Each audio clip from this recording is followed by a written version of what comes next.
This is The Monty Show, the truth in sports talk streaming.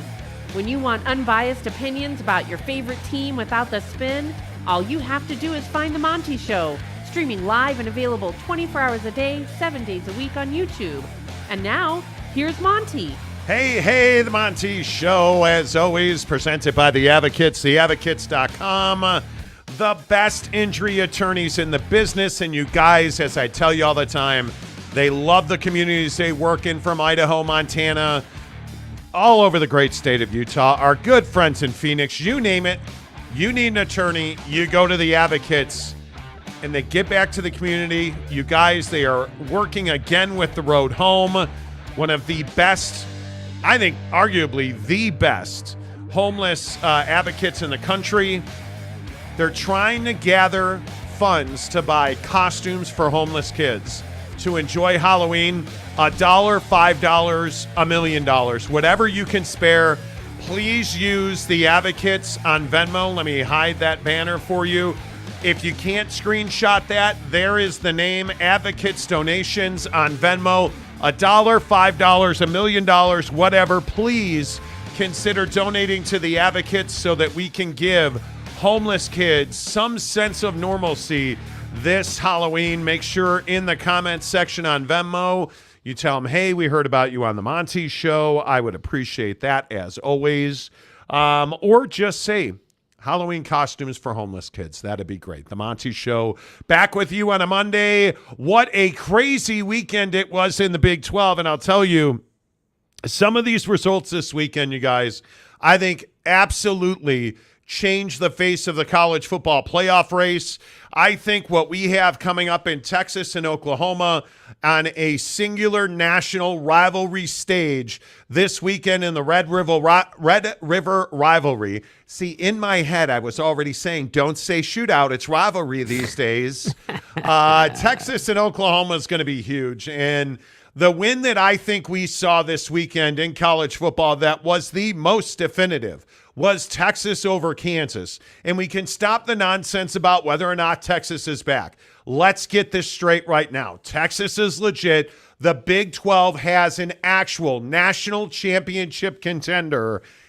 And wouldn't it be fitting if Oklahoma ended that? Because let's not kid ourselves. Of all the results we saw this weekend, I think Texas made a statement that they are ready to play Oklahoma, that the Red River Rivalry is going to be something special, just as it should be. Jake, I think we saw a massive weekend this weekend in the Big 12. Yeah, absolutely. And I think that, yeah, I mean, obviously Texas beating Kansas was huge. I mean, there's just no doubt about it. A lot of people felt like, hey, you know, is Texas going to be able to handle business? Is this the week where Texas inevitably falls on their face and the national championship hopes die? Because we seemingly get that every year with Texas, right? And remember, everyone before the season was like, oh, this is just another year. Texas is nothing special. You know, let's not talk about that recruiting class for Sark. Let's not talk about the guys that he recruited the year before that are now on the field making plays. You know, nobody wants to talk about, you know, Jade Barron or Xavier Worthy or any of these dudes. And then they just go out and ball. They just go out and dominate the competition. And so I would expect nothing less of Texas against Oklahoma. I would expect them to go out and inflict their will. Now, obviously, is there a lot to play for here if you're Oklahoma? Obviously, is this one of those games on these two schools' schedules? Of course. There's heat here. But if you're a national championship caliber team, which I believe Texas is, there's no other expectation other than win this game, win it convincingly, and move along with your business. And so for me with the Big 12, yeah, you had a couple other nice stories. I thought what BYU did was nice. I thought what Dave Aranda and company did against UCF was really nice. How about that fourth quarter? Yeah, it was wild. It was Good absolutely Lord. wild. Insane.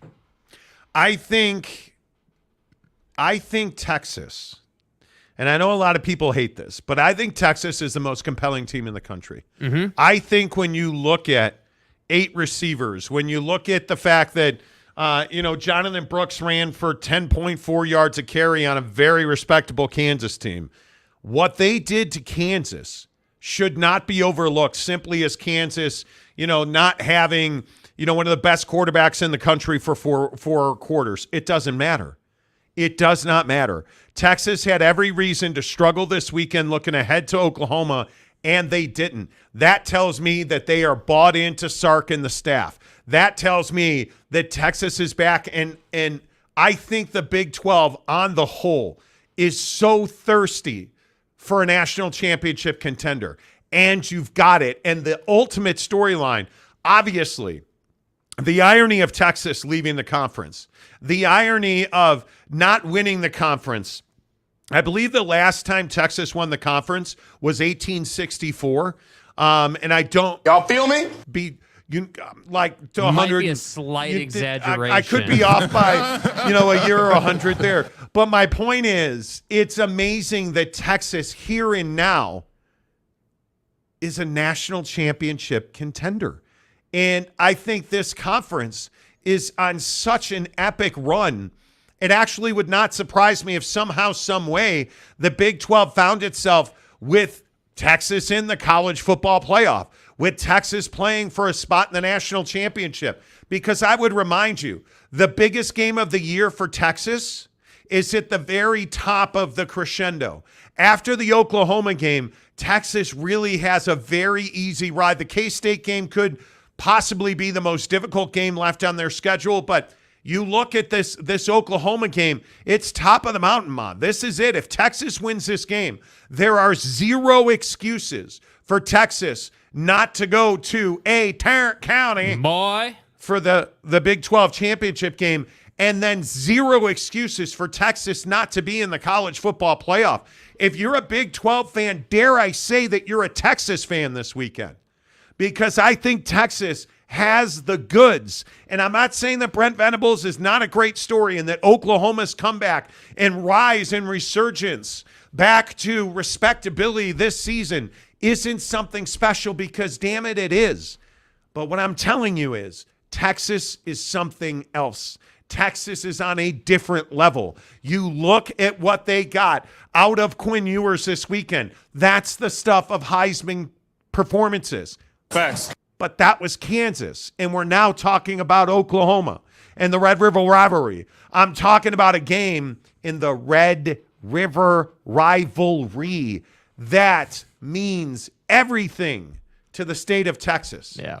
It's the game of games. If Quinn Ewers throws for 300 and runs for 50 against Oklahoma, if you can get 250, 300 yards on the ground, it'll be a blowout again.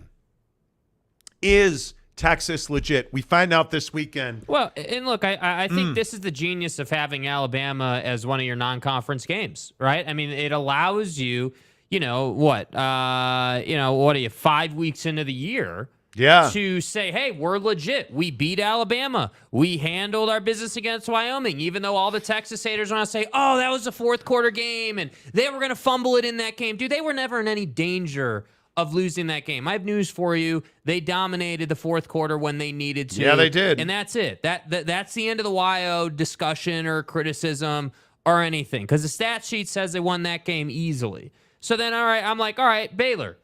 Okay, well, going into the Baylor game for Texas, Baylor was regarded as this pretty much trash team that just was not having a good year. Hey, is Dave on the hot seat? Like, we all remember what the narrative was.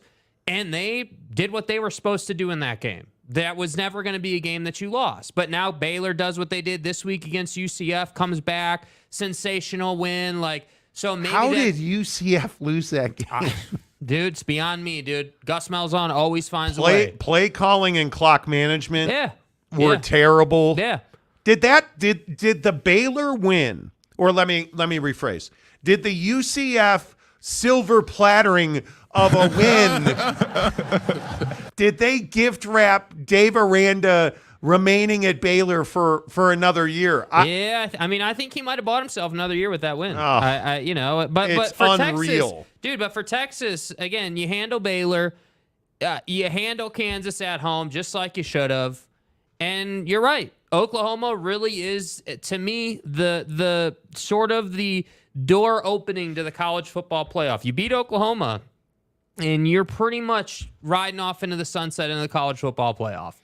Yeah, I think it was incredible, and I just feel terrible for Jalen Daniels. I don't know. I want to say the kid's legit, but you got to be on the field.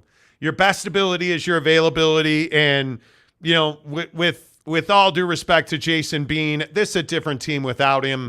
That is harsh. That is brutal. It's everything you don't want. And then you have BYU, who, you know what? I think there's no downplaying BYU anymore. Let's stop trying to find reasons not to like Keaton Slovis. Let's stop trying to find reasons, to downplay what BYU is doing. It's not a fluke anymore. BYU beat Cincinnati, and Keaton Slovis threw for 223 and 2 touchdowns, no interceptions. LJ Martin, a fine young running back, had 60 yards on the ground running, 2 touchdowns on the ground, and this BYU defense is legit. And I'll just keep espousing about the greatness of Max Tooley.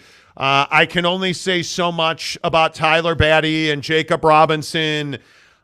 I don't know what else I can sit here and tell you, as somebody who's watched BYU for over a decade. Seeing the way that BYU is playing now, I have never seen a BYU defense play at this level against this level of competition. I go back to all the years that Bronco Mendenhall was begging to get into the Big 12 for BYU, and I don't believe, and you're going to call me crazy, I don't believe in the last 10 years, Zach Wilson, Jaron Hall, I don't believe I've ever seen a touchdown pass delivered the way we saw Keaton Slovis with that touchdown pass.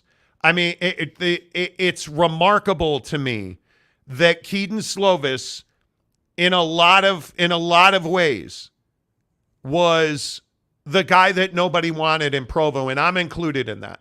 I questioned Keaton Slovis as a quality quarterback. The pass he threw to Chase Roberts, avoiding defenders, no time or space, and throwing a dime piece that goes for a touchdown.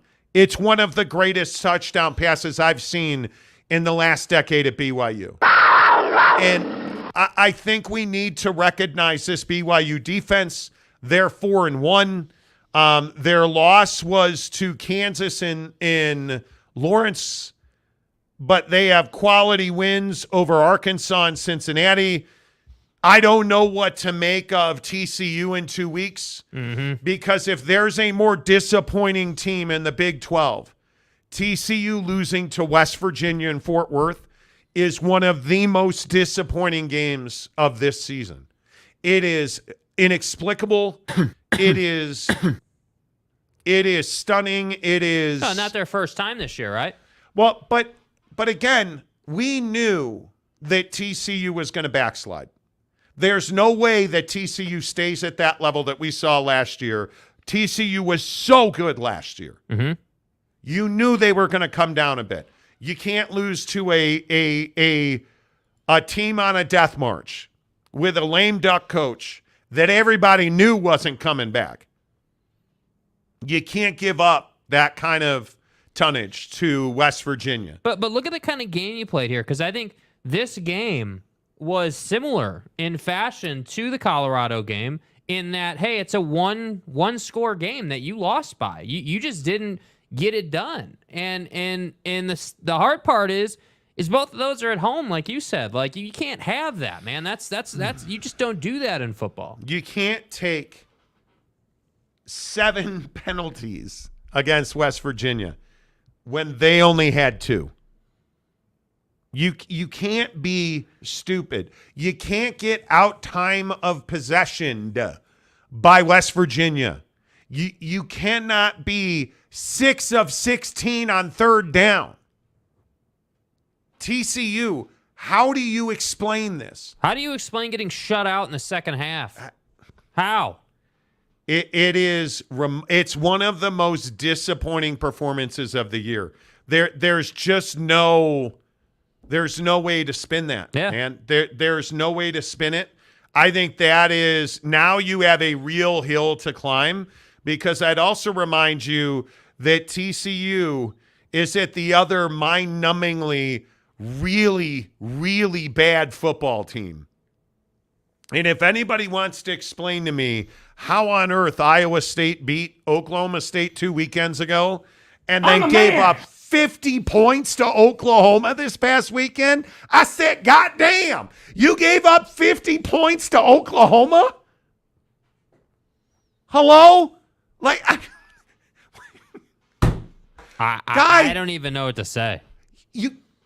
Bro, what are you talking about, man? You beat Oklahoma State. Is this a measure of just how bad Oklahoma State is? Oak State, excuse me. Do you mind, please? Are you kidding me that you gave up 50 points, Matt Campbell, to Oklahoma State, and somehow, I don't even. You're not good. Because it's garbage. Bro, you're not good. Do you understand how bad Iowa State is? Do you understand that when you look at this game, and I understand it was in Norman, I totally get it. I understand it. But you gave up not one, not two, but 3 for 3 fourth down conversions by Oklahoma. And kick a person when he's down. 3 for 3. Do you know how hard it is to go 3 for 3 on fourth down conversions? Apparently not very against Iowa State. I was going to say. It's unbelievable to me that Iowa State is this bad. Yeah. And it's unbelievable to me that Oklahoma State lost to Iowa State. Yeah. That 50 it's an indictment on the mullet, dude. There's no doubt. That 50-point thing that Iowa State gave, you lost by 30, dude. How? I have no idea. How? I have no idea. Get your facts straight. And yeah, you got shut out in the second half. That game, and I know everybody's like, well, who gives a damn fat ass? It's no, Iowa State's bad. This is no more like, oh, hey, gambling, scandal, and you got Brock Purdy. You guys couldn't win a game because all your guys are suspended? And Breece Hall, look, I totally understand it. There's been some things a flutter. You're not good. No. You're not good at all. In Iowa State, you're embarrassing yourself now. And more to the point, really, I guess, Oklahoma State, you're embarrassing yourself now. Yeah. And somebody needs to check the mullet because I can't believe they gave up 50. Gabriel's good, and I totally get it. You can't give up 50 to Oklahoma. No, you can't, dude. You can't. There is, in no way, shape, or form can you do that. So I think the other two games I want to mention real quick, how about SC and Colorado? Did that live up to it at all? Hell yeah, it did. Now, Jake, and it's a vision that I'm going to struggle to ever get out of it's burned into my retinas. Walking into Jake's place to go we were supposed to go golfing, and I walk in, and Jake is on his couch, and let's just say there's baby oil all over the place. Macaque. How excited were you to see Deion's offense put it up against SC? I was thrilled, man. Lincoln lived up to the brand, dude. Live up to it, Lincoln. Live up to it, dude. That's what you were really excited about, wasn't it? Yep. That Lincoln Riley's defense is, again, very sus. Yep, living up to it, dude. It is what it is. Were you more excited that Deion's offense was good or that Lincoln's defense was that bad? I was more excited about coming onto the show today and ripping Lincoln Riley. You know what it is. Yeah, Lincoln Riley always got Heisman quarterbacks and never a defense. What I just said. Hey, congratulations on going to a New Year's Six. Never to the playoff. Boom. Out of here. Shedeur Sanders, Heisman Trophy winner or not? Winner, I don't know. Contender? Should Absolutely. He should be in New York. Yes. Winner, probably not, because he doesn't win enough. Well, Quinn Ewers is probably going to win it, depending on what happens this weekend. No, Caleb Williams is going to win it. Nah, I don't think so. Yeah, he I is. think, listen to me. You listen, and you listen good. Mm-hmm. If Texas, again, you want to talk about the implications of Texas, Oklahoma. If Texas beats Oklahoma, it's going to be awfully hard for Quinn Ewers. If he stays healthy and just stays the course, keeps the oars in the water, Quinn Ewers is going to win the Heisman Trophy. Because he'll be the reason they win or lose against Oklahoma in the Red River Rivalry. I want you to listen to me. And you listen good. if Quinn Ewers beats Oklahoma, it's going to be tough not to give him the Heisman Trophy. I'm going to say this again. Caleb Williams won it once. You have to be better than you were when you won it to win it twice. Numbers say he is. Better story, Texas or USC? Well, yeah, Texas I would agree. right now. Texas. The Longhorns are a far better story. A far better story. Going out, don't think it's lost on people that Texas isn't. They're leaving the Big 12, and Quinn Ewers is doing what he's doing, and some guy named, Crotch Manning is on the bench. And how dare you? Quinn Ewers could steal the hearts of Heisman voters this coming weekend. Now, it could also come to a crashing end this weekend, and we are absolutely making tomahawk steaks out of the Longhorns after this game. That could absolutely be the case. But again, if Texas wins this weekend, they will play for the Big 12 championship. Yep.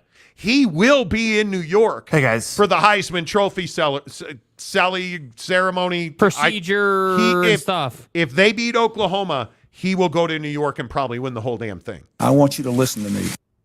There's a lot on the line in the Red River, don't call it a shootout rivalry game. Meteorological Society. Right? There's a lot on the line in Texas, dude. Oklahoma. Yes. And it feels good. Yes. It feels good that here we are, and I don't know where you are, but it's a chilly, cloudy afternoon here at Casa de Monte office compound. Penthouse office tower thing. Yeah, the 49th floor and stuff. Yeah.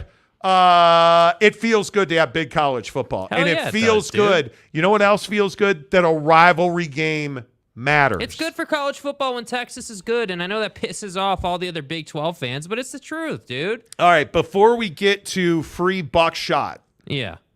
because buckshot is free right now. Right. How about Boss Frog? Number one, he says, hi, Jake. But first, $100. Let's go, baby. Hell yeah, dude. Gotta love. I wish Salty Drunk was here. Gotta love a man that pays up. It was a massive weekend, all right. 7 of 10. Boom. Here's your piece of action on South Florida. Let's go. Thank you, sir. He says, time to pay the piper. Keep the change. And hello, Jake. I'm here. Hello, sir. Hello. Dilly. Matt Ritson for $5. Your famous Monty. They talk about Oregon State. Great, man. Wolves don't concern themselves with the sheep, boys. Cleveland Rocks heading west for 3-week vacation. Okay. My man. We will say a prayer for you as we fly over Soldier Field. Dude, How? why? We're 24 minutes into the program, and you just had to bring it up. How? Because it's garbage. Just go watch Matt Eberflus Dude. lose his bladder while trying to figure out what to say about Chase Claypool not being on the Chicago Bears. And I would remind you, did you not know this question was coming? Yeah, we knew it was coming. Did you prepare for it? No. Here, let me help you, because he was like, oh, well, yeah, maybe,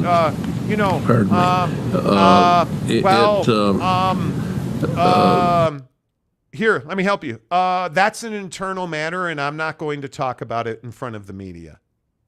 Hey, but he was he here or not? Guys, it's an internal issue. That means we're handling it internally, and I'm not going to talk about it. We're on to Cincinnati. That's it. That's all you have to do. But we're really focused on Philadelphia right now. But what did Matt Eberflus, the head coach of the Bears, who better be fired soon, He's a do? bum. No, he stood out there. He's like, wow, I like guys who are on time. I like guys who are professional and prepared and want the very best for the football team. So wait, Matt, are you saying those were the issues with Chase? No, I'm just saying when it comes to Chase, I like guys who are on time and who are professional and stuff. So you are saying, look, and I'm not even dramatizing it. So you are saying those are the issues. What I'm saying is that Chase, we have, he's going to be away from the team this week. So well, how do I ask this, Matt? So it was said that Chase was given a choice, but you said it wasn't a choice until you just said a minute ago. Was it a choice or Yeah, we gave him a choice. He chose to stay home. Well, Matt, he actually didn't stay home. He showed up at Soldier Field. Right. Again, I like guys who are on time. And what are you doing? Matt, all you have to do is say it's an internal matter, and I'm not going to talk about it. Let's talk about next week when we lost again. It's not the best situation, and we all know that. 15 in a row, baby. You know, listen, we've lost 14 in a row. Why don't you guys, we've lost 14 games in a row. Do anybody have questions about our bad football team? Because it's garbage. Okay, thanks. All right, we'll see you next week. Thanks. So it's not rocket science, Matt. Apparently it is to you because you're We're on to Cincinnati. Yeah, we're focused on the Jets today. focus We're on really focused on Philadelphia right give now. me anybody, but don't talk about it's an internal issue, and we're not going to talk about it. I won't be comment. That's an internal matter. We won't be commenting on it. Bro. Here, let me fix it for you, Matt. It's an internal matter. We won't be talking about it. Fucking A. A-hole. All right. Less of us, more of you. Let's get to, as we do every day at this time, free buckshot from BuckedUp.com. baby. You guys, the official energy provider of the Monty Show is Bucked Up, and I always talk about it on the show. I always say, hey, buckshot is the way to go. It's the best of the best of the best, right? Well, now I want to give it to you free. See this graphic? All you have to do is get into the description of the show below. There's a link. Or find me on Twitter. Or find me on Instagram. There's a link. You can get 6 free buckshots sent right to your door. Clean, long-lasting energy for free. Energy shots that are designed to help you have your best days. And guys, I tell you every single day, if it's an Excel spreadsheet, if you're Boss Frog today and you're on vacation, you guys, big ups to Boss Frog. Not only does he, chip you off a chunk when you give him a good hit on South Florida. I'm for real. He's taking his first ever real don't check the phone or the computer vacation. Y'all feel me? Boss Frog is on vacation. Have a buckshot, Boss Frog, for free. You guys, that's what it's about. Feel better. All you get with Bucked Up, and I tell you every day with Buckshot, the best ingredients that make the best products that do exactly what they tell you they're going to do. 200 milligrams of pure, clean caffeine, natural caffeine sources that give you mental clarity. And very clearly, as a Bears fan, You really need that, dude. very clearly as a Cubs fan, did I not tell you first here on the show? No, I'm not the first one to say it. Exclusive news on the Monty Show, the Cubs are not good. Too bad. Too fucking bad, And then man. the owner of the Cubs is like, well, hey, Tom Ricketts, the owner of the Cubs, he was asked, hey, are you guys going to re-sign Cody Bellinger? Well, Cody had a great year, and, we really like Cody, and we're going to have to see, he's a free agent. We'll have to see how the market plays out. No, hey, Tom Ricketts, let me help you here. What he translate the Ricketties, which is Tommy for saying we're profit taking, and he's going to be a free agent, which is Tommy Ease for saying he's going to get a lot of money and we don't pay anybody anything. So A lot. Yeah, he's going to go play for a World Series contender, Oh. which means he won't be back in the Cub Okay, uniform. so you're saying there's going to be a reunion out west, and maybe, he's going to be back in Dodger Stadium again. That's what we're really saying. Tom Ricketts is a jerk face. Anyway, get your free buckshot in the description below. Hook it up. Good to be with you, friends. Happy Monday. 30 minutes go, in and baby. we're rolling. Let's get your thoughts in here. Casey Anthony got away with it for $5. Live up to the brand. It's Monday. It's your first comment of the week. Don't mess it up. Oregon State and Washington State are better than the 4 Pac-12 teams the Big 12 added. The Big 12 minus Texas and Oklahoma would be the 5th best football conference. Okay. So you messed it up, dude. You had a All you chance. had to do Couldn't you was just stay on brand. and just finish it off with Jagoff? That's Yeah, your brand. That's it, dude. That's it. It's fine. Let's see. Stephen Smith for $20. If you watch the final quarter of OU ISU, it was very competitive.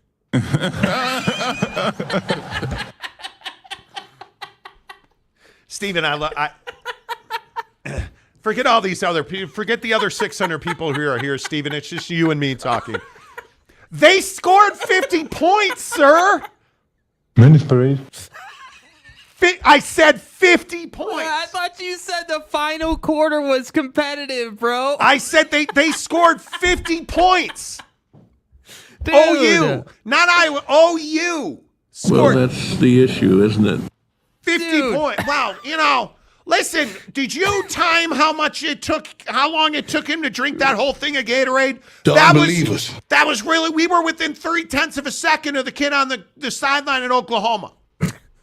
And we use powder. They get it like fully mixed. Dilly. Guy. I love you, bro, but that's the laugh I needed right there. Help me. That was incredible. Help me help you to help yourself. Because, my dude, here are some numbers. Why am I doing this? I don't know. First of all, they scored 50. You lost by 30 points. Please. Okay? You lost by 30 points. Okay. Here, just some numbers I want to throw out there. They had 500 yards of offense, sir. Yes. 523. You had 352. Okay, not bad, but just not enough. Not bad, but Right? not good. Yeah. When you give up 50 points. Yeah. You need more than that. But you had 150 yards rushing. Okay, again, not bad. Not bad. The problem is they had 366 yards of passing. They had 33 minutes of possession time. You threw 2 interceptions. They ran the ball 41 times. Dude. They averaged 10 yards a pass play. Dude. You lost by 30. Oh, man. Wow. There were 4 snaps. Guys. You're over-exaggerating. We lost by 30, but does that tell the story? There were 4 snaps in the game where we were competitive. 1 in each quarter. It's Matt Campbell. How much can you expect from us? Donnie, please. And look, you gave us $20. I feel like I should give you a refund, but I'm not going to. Right. You committed. I play golf. Send those refunds. I play golf. That means I lose a lot of golf balls, sir. Anyway, after that, Iowa State couldn't keep up. And the game was out of reach. You lost by 30. Was it ever in reach? I believe that they have a chance to get to 6 wins, but the rest of the half. Okay. I would still be drunk too if I had lost by. I knew today would be shitty. Okay, let's go down Iowa State's schedule. You believe they've won 2 games. Okay, they've lost to Iowa. That's not a good loss either. Oh, you lost to Ohio. You beat Ohio State? You beat Oklahoma State. No, Ohio. No, there's no state on the end. There's no the or state. It's just H-I. I don't know. How do you do I? Oh. Hey, look here, man. H-I-O. Ohio. You lost to Ohio and you lost to Oklahoma, but you did beat Oklahoma State. And as somebody who beat them, you can call them Okie State. I can't. TCU. Loss. I swear to God, Sonny. Sonny, please. Don't do me like that, Sonny. At Cincinnati, that's a loss. At Baylor's a loss. Kansas, I don't know. That's in Ames. It's probably a loss. It's probably a loss. You're losing to BYU. Do you think you're beating Texas? Well, guys. Guys, now listen. The first quarter was really competitive. I saw Brock Purdy, and he told me he was going to be in Ames for the Texas game. We have a chance. You don't. It's over. I'm asking for a friend. That friend's name is Steven. Who's $20 lighter in the pocketbook today. I'm asking for my friend Steven. Where are the 4 wins on this schedule? And again, I know you've been day drinking because you're an Iowa State fan, but I don't know that there's another win. No. You better beat Cincinnati. Because We're on to Cincinnati. Okay. All right. I'm Okay. Dax Johnson. It's possessive. I would be remiss if I didn't say that my childhood dog growing up, his name was Monty. God damn it.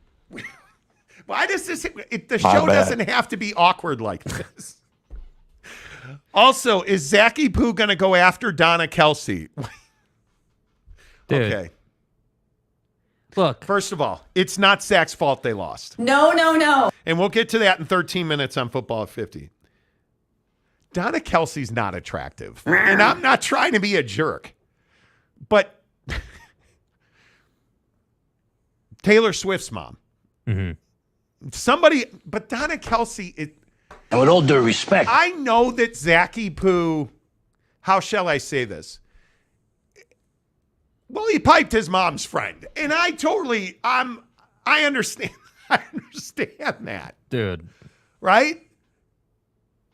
But his mom's friend was mildly attractive. Macaque. But no, his mom's friend was mildly attractive. With all due respect, have you seen Travis Kelce's brother? He's kind of a grizzly man, and he looks like his mom. So you put 3 and 7 together and make 6. I'm just telling you, no, that's not. Yeah, no. I'm fine. I don't think so. Christopher Shannon, Blake Lively looked like I'd do a what? Blake Lively looked like I'd do a prison stint for? Is everybody? Am I the only not drunk one? I mean, I'd do a prison stint for Blake Lively. Hey, salty drunk. Did you see other people paid their part? You didn't, dude. Give the guy credit. Blake Lively is fine. Come on, she's fine, dude. Oh my God! So you've been day drinking too? No, I'm sober. She's fine. Cock. All the mirrors broken at your place, Monty? I guess. I don't know. I'm an attractive man. Cougar Tracks. My dog's name is Jake. There's that. Wow. Ain't no reset. I appreciate you guys name your dogs after the show. You know. Casey Anthony says Kelsey obviously has a huge caulk. Macaque. What is this? Is his shower leaking? What did I miss? Jeff Woodworth, wait, what? Zach hit on Swifty's mom? Exactly. Go start that rumor. Yes. Let's do that. You guys, stop. Go Tigers. Go Black 45. Still pissed and angry from the game. DC has to go. Which one? Yeah. I don't know. Yeah. The Tater Man. KU's OU over-under on wins is directly proportional to Jalen Daniels being healthy. Totally. They can beat anyone except Texas if he plays. He is a wonderful quarterback. Yeah. But he's got to stay healthy. It's frustrating. This is the Quinn Ewers thing. How much better is Texas if Quinn Ewers doesn't get hurt last year? Oh, 100%. And they're seeing the fruits of that labor now. I mean, he's outstanding. You know. That's what I'm saying. I don't even. Yeah. You know, it is what it is. It just, to me anyway. KF, Neal Brown needs fired. Well, KF, you may have to change the name of your YouTube account. Now West Virginia might be mired in mediocrity for another year if Neal Brown has one good year and is now 26-26. Damn, he's 500 again? I would still fire him. That's just me. But whatever. TCU sucks too. Iowa State wins that. That would truly be a new low for Sonny and company. I would be TCU's not losing. There's no way. No. There is no way. Nah. Conference Commissioner Gumby, I knew Sonny would do Monty like that. Seriously. Admittedly, I'd had too many licks off the Horned Frog back, right? Like I got the poison and I overestimated. Nobody saw it. There's no chance anybody saw them going to Fort Worth and winning. You know. Casey Anthony for $10. Congratulations to Jagoff Fields. Thank you. The show can start now. The word of the day has been introduced. Thank you. To Jagoff Fields for tying the worst starting QB record in the first 32 games in NFL history, 5-27, and has a career 44 passer rating at the end of games, not even counting those fumbles. And part of me And I admit that as a sports fan, I have been beat down. Like, I'm long-suffering. I'm a Cubs fan. I'm a Bears fan. I'm waiting for the news that Connor Bedard lost a leg in a tragic L train incident. You know, I'm waiting for it. When the Bears were up like 50-0 on, Bronco Nation, let's ride. I was like, okay. Stay hard. We're giving away the first 2 picks in the draft. Like, please, God, let Justin Fields revert to the shitty quarterback that I know he is. 42 minutes today. Let Justin Fields revert to the mediocre, can't pass because the coaches are in my ear over talking quarterback that we know he is. He is worse than Mitchell Trubisky. He is worse than Jim Harbaugh or Steve Fuller or Rex Grossman. Rex was quality. Don Mikowski, like the worst ever. Right. Eric Hipple. God, please let him revert. And apparently God is real and he listened, because Notre Dame came back and Sam Hartman's beard is flourishing. It is flourishing. Notre Dame, our mother. Right? Sam Hartman is the next Bachelor. He is so damn good looking. Stay hard. And he's such a nice guy. He's such a nice boy. Look at him waiting outside the tent to taunt the Duke quarterback. Such a nice guy. And then there's Justin Fields, who just is not good. I don't really get it. The Bears, like... Listen, that fumble is not entirely on him, but it's 99% on him. How is it not on him? Well, because the play took his back to the rushing end. Was the ball in his hand? With the ball in his hand? Don't hate on him, dude. Don't hate on him. Did he? Don't. Quarterbacks? Now, again, I'm assuming the Bears have professional coaching, which they don't. We've already talked about Eber. We may have to go short in a couple cases. Eber suck. Matt Eberflus, the head coach of the Chicago Bears, is a defensive guy. Are you telling me that he's working on ball protection skills because quarterbacks, and this is too nuanced, but quarterbacks work in a very different skill set for ball protection. Well, we've all seen the Jameis Winston videos, right? Okay, stealing and theft from retail stores has nothing to do with this. My point is... His ability to hold on to things is outstanding. Ask the Uber drivers. The point is, Justin Fields does not employ ball protection technique.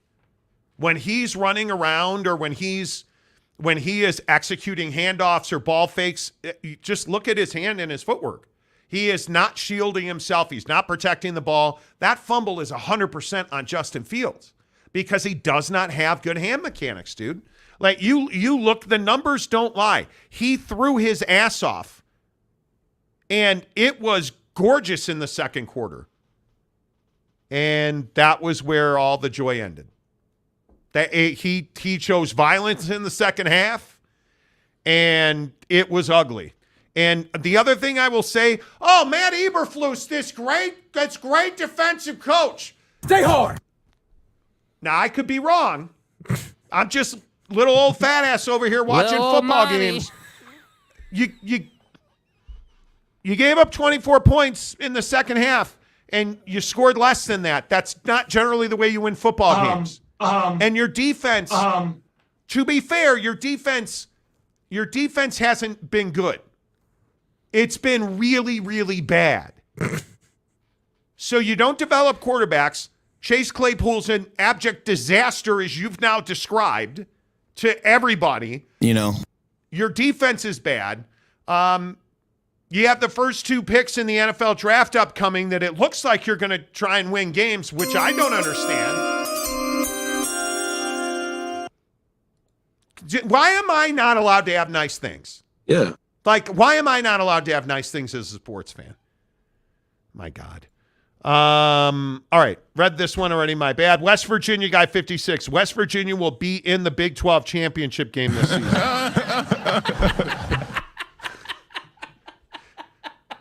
Are we doing the whole overreaction Monday thing? Dude. Stop it. Stop. I love that the West Virginia fans are out today. This is the day you should be out. If you ever supported Neal Brown, was too much last night, bro. Hey, man, dude. It's hitting a little different on a Monday afternoon, isn't it? Which I'm fine with. Today's your day, West Virginia fan. Enjoy it, because there won't be many of these. Hella Billy, guy must be drinking bad moonshine. West Virginia not going to the Big 12. I need it, dude. I need all of it. Mountain Mama Civil War happening on the Monty program. Listen, if you're a West Virginia fan, do it, man. Do it. Yeah, Jay, love West Virginia. Absolutely. Absolutely. I mean, it's wild to me. 49er UCLA Wolverine. Can you imagine if Taylor Swift was in the halftime Super Bowl show and KC was in the Super Bowl? How much would tickets be? Oh, my God. I don't even want to know, dude. Are we at burnout point with Taylor Swift? Did you guys see the Swiftie at the tailgate that had the Kelsey jersey, Kelsey?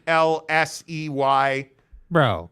And she had it was like a front half Taylor Swift, back was a Chiefs. Like, get out of here, please.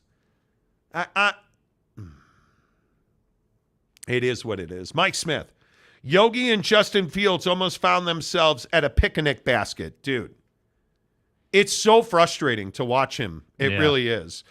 Cleveland rocks for $2. Dykes was living on Patterson's recruits last year. Maybe. And hey, he's a great coach. Yeah, and maybe that's part of it, dude. Maybe. We're going to find out, because if this keeps going on, there's a transition year. But you hired him. Now you got to give him the 3 years to show us what he's got. You don't take another man's recruits and go to the national championship. You don't do that. You have to be a really good coach, and he is. It's just a matter of, can he rebuild it now? That's what I'm saying. Cougs Johnson, buckshot is a great mixer with moonshine. Hey, man, don't take our word for it. Get it free in the description below. There's a link. What now? Let me tell you what now. You can get 6 free buckshot for free. The Todd father says 10K. What's at 10K? Yeah, what's 10K? Bob Smith says Taylor Smith, our mother. Come on, you guys. You got to give it up to Notre Dame. You have to. That was... Notre Dame, our mother. If there was ever a gritty fight to finish a game, that Notre Dame drive and the way that Hartman led them down the field is remarkable. It's everything that, and this is my joy in sports right here. It's everything that you want. Now, how they're only a top 10 team, why are they not ranked ahead of USC? Why are they not ranked? You know, like I look at, like, how is Georgia still number 1? And here's the biggest shocker, and I know if you listen to the show, you're gonna be stunned by this. How is Michigan number 2? What are we doing? If we're being honest, are you telling me that Michigan and Georgia should be ranked ahead of Texas? Georgia, I understand a little bit, not Michigan. Michigan is undefeated, is what they'll say. They're also East Carolina, UNLV, Bowling Green, Rutgers, and Nebraska. That's how undefeated Michigan is. Who cares? You have shown nothing. Nothing. Yeah. Yet Texas has a win in Alabama, a win at Baylor, and a win against Kansas. Go Tide! 2 ranked teams. If they beat Oklahoma this weekend, I don't care. They should be the number 1 ranked team in the country.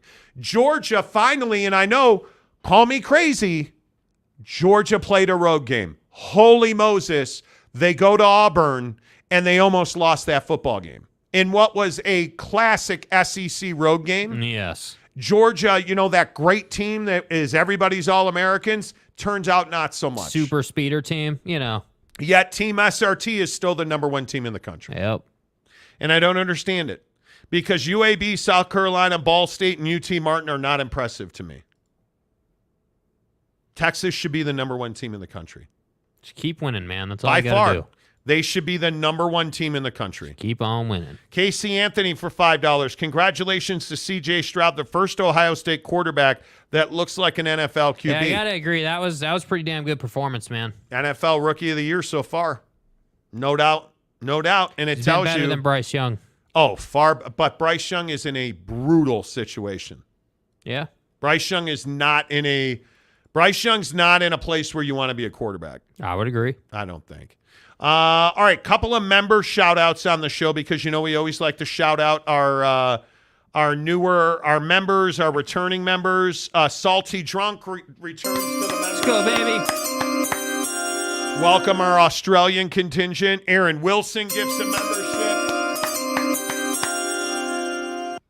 Look at Jimmy Otson. Let's go, baby. Strong start to the week.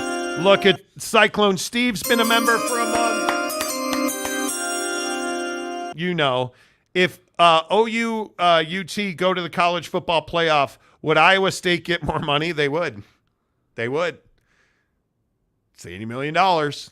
No, you're not. No, don't play the games, dude. No, not doing it. Nope. Kaufman, members only content. Let's go, Kaufman in the members only content. Appreciate that. You guys, your memberships directly support the show. It helps us grow and do cool things. We have our winter promotion, which is an NFL-related promotion that's coming up that's going to be very exciting, which is why we bring you football at 50-10 to the hour, every hour on the Monty Show, presented by our good friends at Prize Picks. Download the Prize Picks app right now. In the description, there is a link. You get 100% deposit matching when you click that link. Play Prize Picks with us. Speaking of which, on the old Prize Picks banner tonight, we've got the Seahawks and the New York Giants. 8:15 ABC and ESPN. -2.5 for the Hawks. You surprised by that? Not necessarily. I think the Giants have shown an outstanding ability to mess it up on the football field. I think the Giants have let a lot of people down this year. And I think they've earned that number.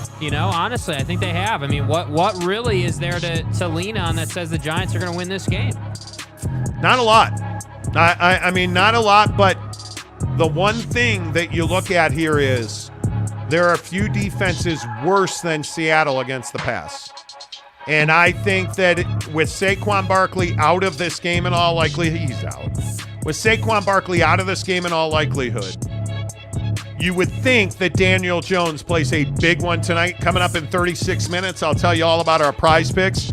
Daniel Jones is in my Prize Picks tonight. For Monday Night Football, we'll explain and show that to you. We'll do show and tell on Prize Picks in 36 minutes. But I would actually lean Giants on this one.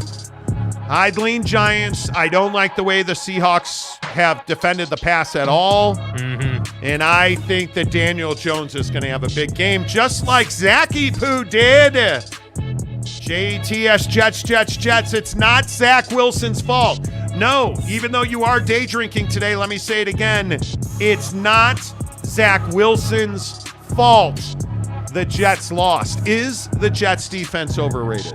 I don't know that it's overrated. I think that, they're a really good defense. I think they've earned the respect that they're given. I think the problem is because of Aaron Rodgers' injury and because of Zach Wilson's situation, the defense has been tasked with winning you the game, which in my opinion should never be asked of a defense. A defense's job, in my opinion, is to keep you in the game. And if they happen to make plays, if they happen to put points on the board, great. Then that's just a cherry on top. But ultimately, the defense's job is just to hold the other team to a reasonable number every week so the offense can go out and not have to put up 50 every week to win a ball game. Well, there's a couple of things that come to mind here on this point. You can't give up 4 first downs through penalties, which the Jets defense did. You can't give up 20 first downs, 11 of those against the run. The Jets did that. You can't give up 400 total yards. The New York Jets did that. Now, did they get hosed on a non-hold and then hold call? Yeah, they did. Mm-hmm. Absolutely, they did. That should not have been a Patrick Mahomes first down. on that run that pretty much ended the game. That was abysmal by NFL officials. Are the NFL officials still letting Kansas City offensive linemen sag off the line of scrimmage and get a massive advantage on the defensive end? Yeah, they are. I just think that Jets defense has been talked up so much, and finally the Jets offense did the job. It's incredible how well Zach Wilson played in this game. 245 yards, 2 touchdowns, 0 interceptions. I mean, they ran for 100 yards. Allen Lazard is finally a relevant wide receiver. I mean, they finally featured Garrett Wilson, 9 catches last night.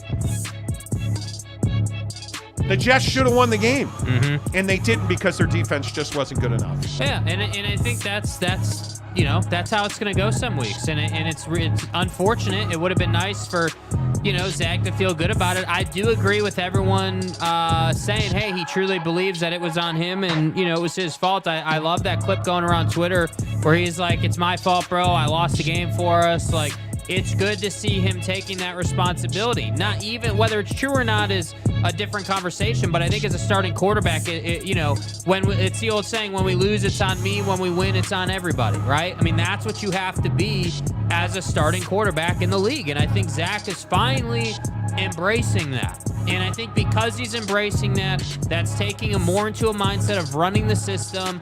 He did a great job checking the ball down last night, which opened up the middle of the field a little bit more because the linebackers had to respect that a little more. So he did his job last night. And I think he just needs to keep doing that, right? It's much like what we were talking about with Texas. Just keep winning. Zach, just keep doing your damn job. That's all you got to do. Yeah, this one is not as outlandish as it used to be. Northeast Ohio, bless the state fan. NFL is scripted. I'm just telling you. Bob Smith, hold the Sauce Gardner, cost the Jets the game. Well, I don't think he did. I'll be honest with you. I don't think he did. 49er UCLA Wolverine just ordered 6 free cans of Buckshot. Let's go, baby. Get it. Harry Austin, it's always Zach Wilson's fault. Aaron Wilson, let me get them prize picks, baby. 31 minutes, you'll have those prize picks. The Todd Father, listen, I think we need to give props to any NFL QB these days. Guys are the biggest stud type A's of us as men. Let's stop trashing him. I agree. Let him trash himself. If he wants to play down again, he'll get trashed. Trust me. Jonah. Hello, Jonah. The game last night was so blatantly rigged for the Chiefs, they're not even trying to hide it anymore. See, it's not as outrageous as it used to be, right? It's really not. The Chiefs are, let's be honest with the Swiftie stuff. The Chiefs are a good story. Tell me the Chiefs are not really, tell me Taylor Swift is not very, very good for the NFL. Oh, 100%. Yeah. Right? So Taylor Swift absolutely allows the NFL to push female power and respect and all that. But does that mean that Jawan Taylor should be allowed to be a full yard and a half off behind the line of scrimmage from where his head is scripted, dude? I'm not saying it's scripted. His head, by rule, I want to go and look at the offensive line sets from last night and all year long for the Chiefs. The right tackle number 74, I think Jawan Taylor is lined up. His head has to be even with the center's hip. That's the rule. He is a yard and a half behind that. Do you understand the advantage that gives him on the defensive end? It's a massive, and if you watch him, he twitches up before the ball is snapped. This has been brought to their attention by every team that they have played this year, and the NFL's done nothing about it. They know about it. They are not doing anything about it because it helps Patrick Mahomes. And if the Chiefs win, Taylor Swift wins, the NFL wins, and I do not buy for a second that the NFL is not thrilled Taylor Swift is at games. Yeah, I don't think the NFL is scripted, right? I don't think that's strong. I don't think that there's any way to script a game. But what I do believe is things like Juwan Taylor. Hey, they're going to let Juwan Taylor do what he does because they know 27 million people are watching it, and 70% of those probably want Patty Mahomes to do better than worse, right? Like, we know Chiefs Nation is huge. So it's the most watched Sunday show since the Super Bowl because Taylor Swift is on camera every other play. Yeah. Taylor Swift, Blake Lively, Ryan Reynolds. Now it's turning into LA Laker basketball. Hey, look at that famous guy and that one and that. Oh, Swiftie? You mean one of the largest grossing musical entities ever? Taylor Swift? Oh, yeah, she's dating. Well, we're going to put this guy on primetime. Hey, funny, they flagged. You watch, mark my words, as long as those two are still swapping human DNA, they're going to be flexing the Chiefs. The Chiefs will be in big game situations because they deliver audiences because Taylor Swift is there. Yes. So, Jonah, I don't think you're wrong at all. Football at 50, 10 to the hour, every hour is presented by Prize Picks. Daily fantasy, you guys, we love playing Prize Picks with you. It has been so much fun in our members-only chat that we put up our Prize Picks, on a most-day basis. And sometimes when we're not losing tons of millions of dollars because I'm stupid. But Prize Picks is amazing. It's daily fantasy, and all you have to do is pick more or less. And coming up in 27 and a half minutes, I'm going to show you my Prize Picks for tonight that are going to win and Jake's that are going to lose. Mm-hmm. And join us. They're giving you 100% deposit matching because you found Prize Picks through the Monty Show. It's in the description below. Click the link. Sign up for an account. Make a deposit and play with us. Whether it's $5, $100, it doesn't matter. You deposit $5, they're going to give you 10. So let's go. Prize Picks, the official daily fantasy partner of the Monty Show. The link is in the description below. Hour number 2 of the show, as always, is presented by our friends at The Advocates, theadvocates.com. And again, I'm asking you today that we are just, 28 days away from Halloween. I love Halloween. You know that I'm a big believer that kids should be able to be innocent and have fun as long as they can. The Advocates are working with the road home. I'm going to take this banner down so you guys can see this. This is The Advocates on Venmo. I'm asking you today to just find $5 in your seat cushions and Venmo it to The Advocates and say Monty Show Halloween costume. They're trying to give Halloween costumes to homeless kids so that those kids can have some sense of normalcy, go trick-or-treating, wear a costume to school like all the youngsters do. There's a lot of kids who can't do that because their parents are homeless. So they're homeless. So they're living in cars. They're living in vans. They're living in shelters. The last thing their parents are thinking about is Halloween costumes. In comes the Advocates and the Road Home, one of the best homeless advocacy groups in the country. They're working together to provide costumes for homeless kids. Again, it's not much. It's $1. It's $5. It's $100. If it's in your heart, please consider sending that money on Venmo to the Advocates. All of that money goes to the Road Home so that homeless kids can have Halloween costumes. And if you'd like to, put in the comment section, hey, heard about you guys on the Monty Show. That'd be great. Hook it up. The Advocates, the best injury attorneys in the business. Go check them out, theadvocates.com. Real quick, I'm going to update a baseball story, and this one is really important. Did you guys see this from Trevor Bauer today? You remember Trevor Bauer, the pitcher of the LA Dodgers? So 2 years ago, Trevor Bauer gets connected with a woman who, at the end of the day, in my opinion, turned out to be a Dodger hater who had a relationship with other players, and some of them played for the Padres. She lived in San Diego. And now we know through discovery that she had one plan in mind when she hooked up with Trevor Bauer. Based on the text messages that Trevor Bauer released today in a video. As the story goes quickly, Trevor Bauer, well-paid pitcher for the Dodgers, has a relationship with this woman that lasted a couple of sexual encounters where she claimed that Trevor Bauer beat her within an inch of her life, choked her, physically assaulted her to the point where she went to the police. She tried to get a restraining order. Trevor Bauer never pitched in the major leagues again to this date. And that date is today. He's pitching in Japan. But today we got resolution, and Trevor Bauer released a video on social media. It's 2 minutes long, and it is really revealing. Next victim, star pitcher for the Dodgers. A text Lindsey Hill sent to a friend before she ever even met me. "What should I steal?" she asked another, in reference to visiting my house for the first time. The answer? Take his money. So how might that work? "I'm going to his house Wednesday," she said. "I already have my hooks in. You know how I roll." Then, after the first time we met, "Net worth is 51 mil, she said. "Bitch, you better secure the bag," was the response. But how is she going to do that? "Need daddy to choke me out," she said. "Being an absolute whore to try to get in on his 51 million, read another text. Then, after the second time we met, former Padres pitcher Jacob Nix told her, "You got to get this bag." "I'll give you 50,000, Lindsay replied. Her AA sponsor asked her at one point, "Do you feel a tiny bit guilty?" "Not really," she replied. Since then, her legal team has approached me multiple times about coming to a financial settlement. But as I have done since day one, I refused to pay her even a single cent. And during those legal proceedings, critical information was deliberately and unlawfully concealed from me and my legal team. Information like this video, which was taken by Lindsey Hill herself the morning after she claimed she was brutally attacked, emotionally traumatized, and desperate to get away from me. And now we have the metadata, so there can be no dispute. It was taken mere minutes before she left my house on the morning of May 16th, 2021, without my knowledge or consent, of course. In it, you can see her lying in bed next to me while I'm sleeping, smirking at the camera without a care in the world, or any marks on her face.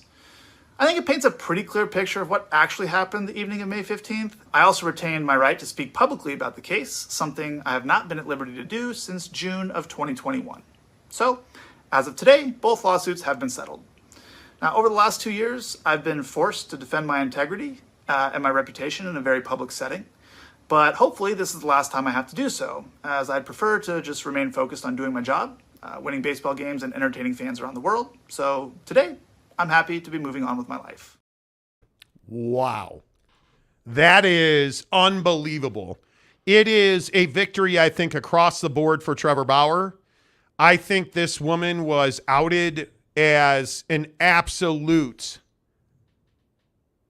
and I don't want to go too far with it, but this woman, in my opinion, her actions were criminal.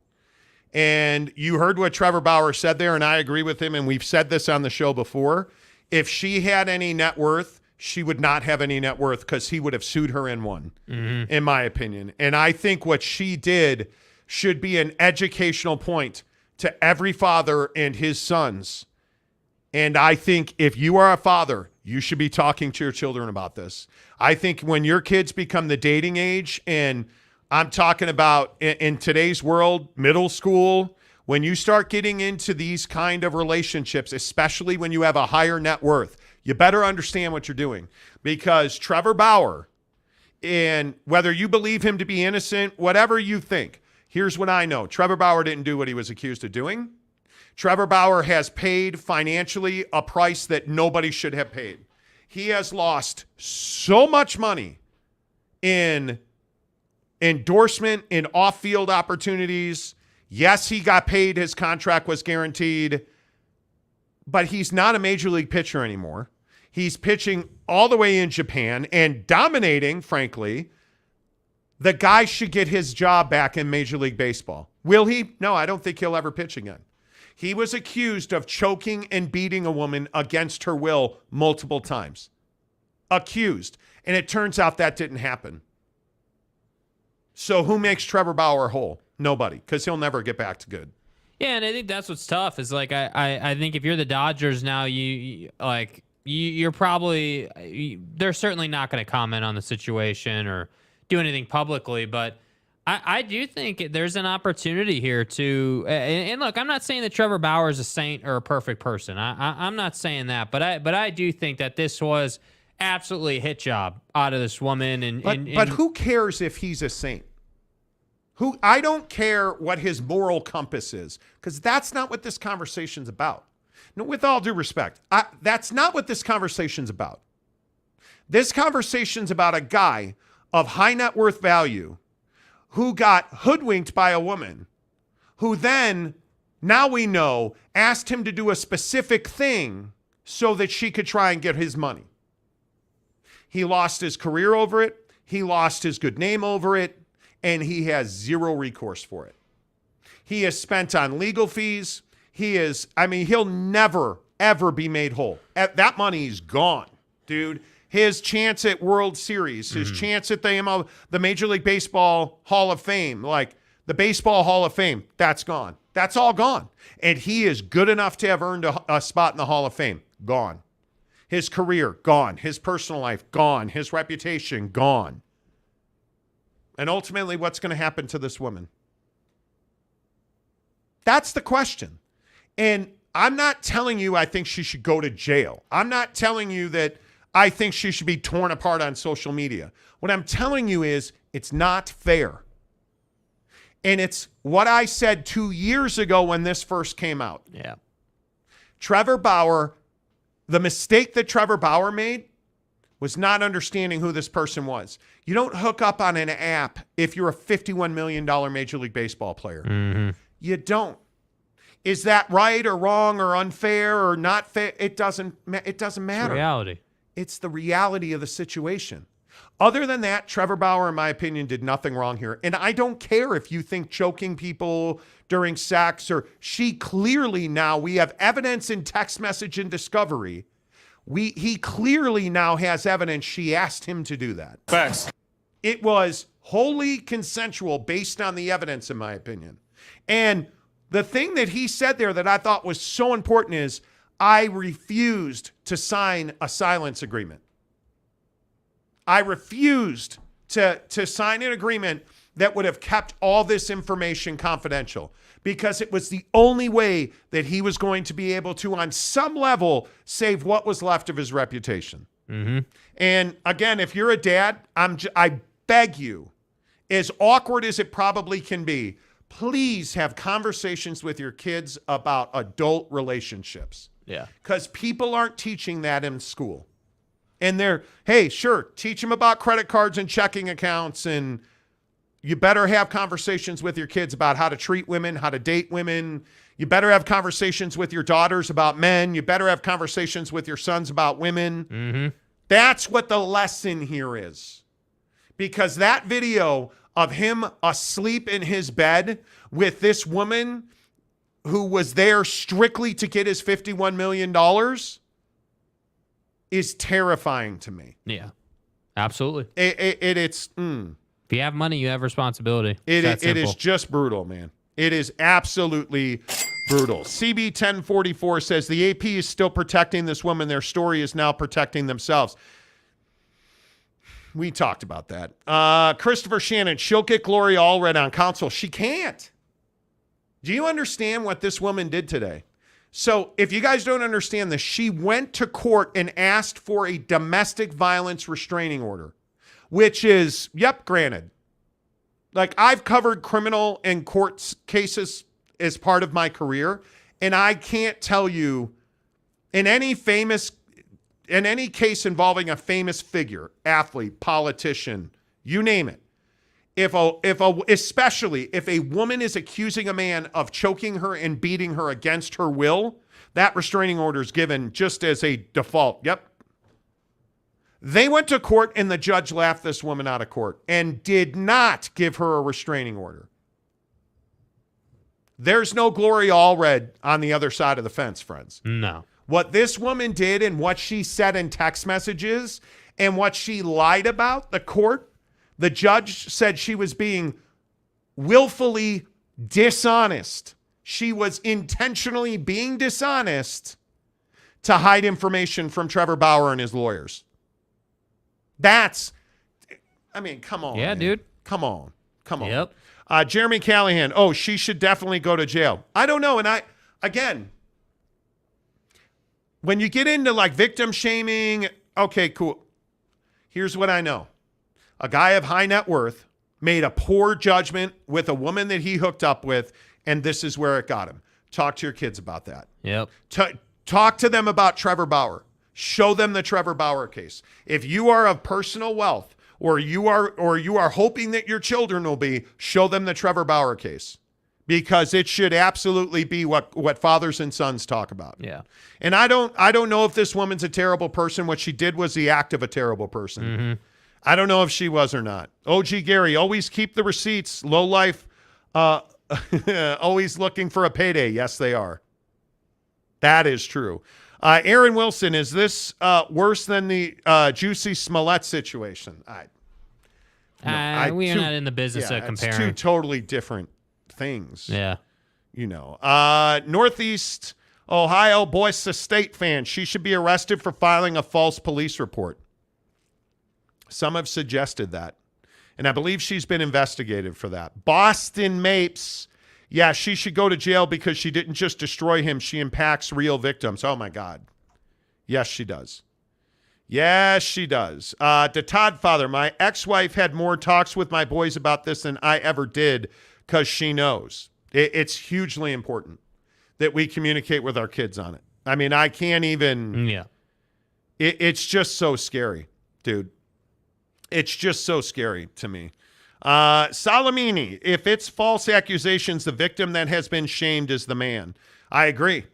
And the problem is she has zero net worth, this woman. Yeah, that's what I'm saying. She's got nothing to lose. Why wouldn't she do it? And he as much said in the video, what am I going after? It was never about money. I needed access to her text messages and communications with her friends, including other major league players. Yeah.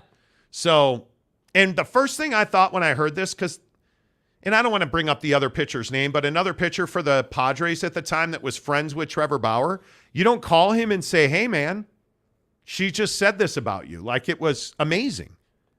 It was amazing. It's just, I can't even. Yeah. I don't even know where you go with it. Boss Frog, it's called false accusations. Misdemeanor in Texas of 180 days. California is the same. I just think he wants to move on. Yeah.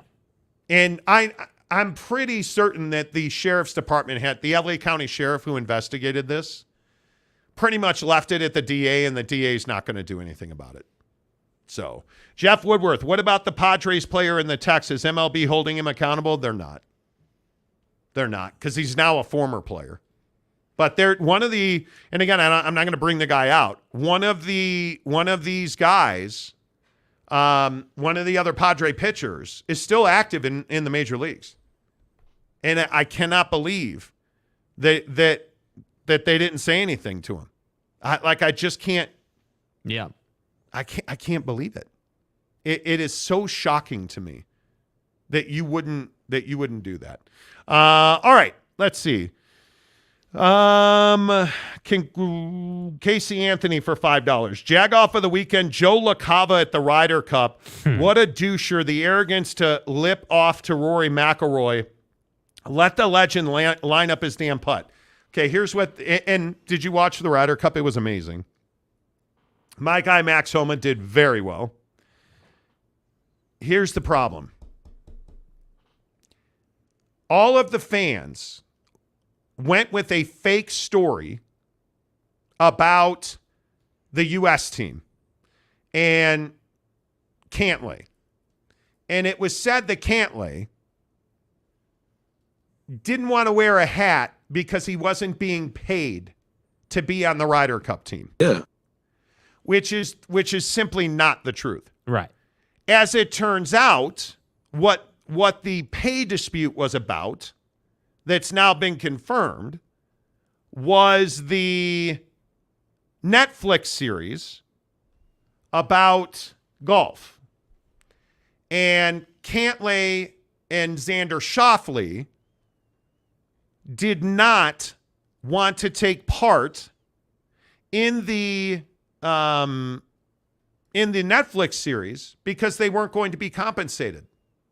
So they said, we're not going to take part in the Netflix series. So subsequent to that, the entire U.S. team was forced to vote, and they voted unanimously not to take part in the Netflix series. You know why they were forced to vote?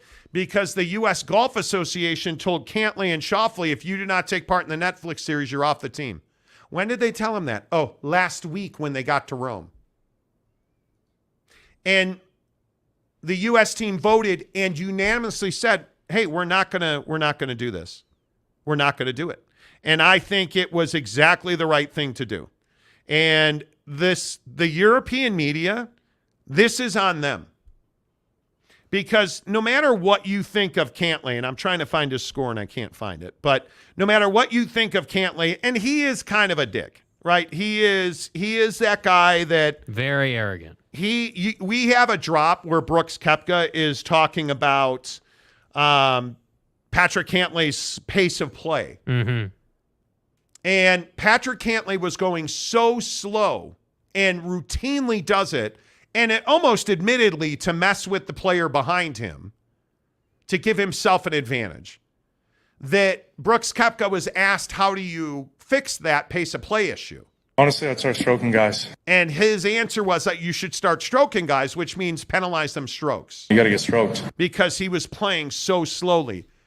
But this idea that Patrick Cantlay wasn't wearing a hat to protest compensation over the event is wrong. And so the European fans started picking on him and chirping at him loudly to the point where it was a distraction. So on the 18th green, Rory McIlroy was trying to putt. Cantlay had just made a huge putt, and he's an excellent putter. He had made this huge putt.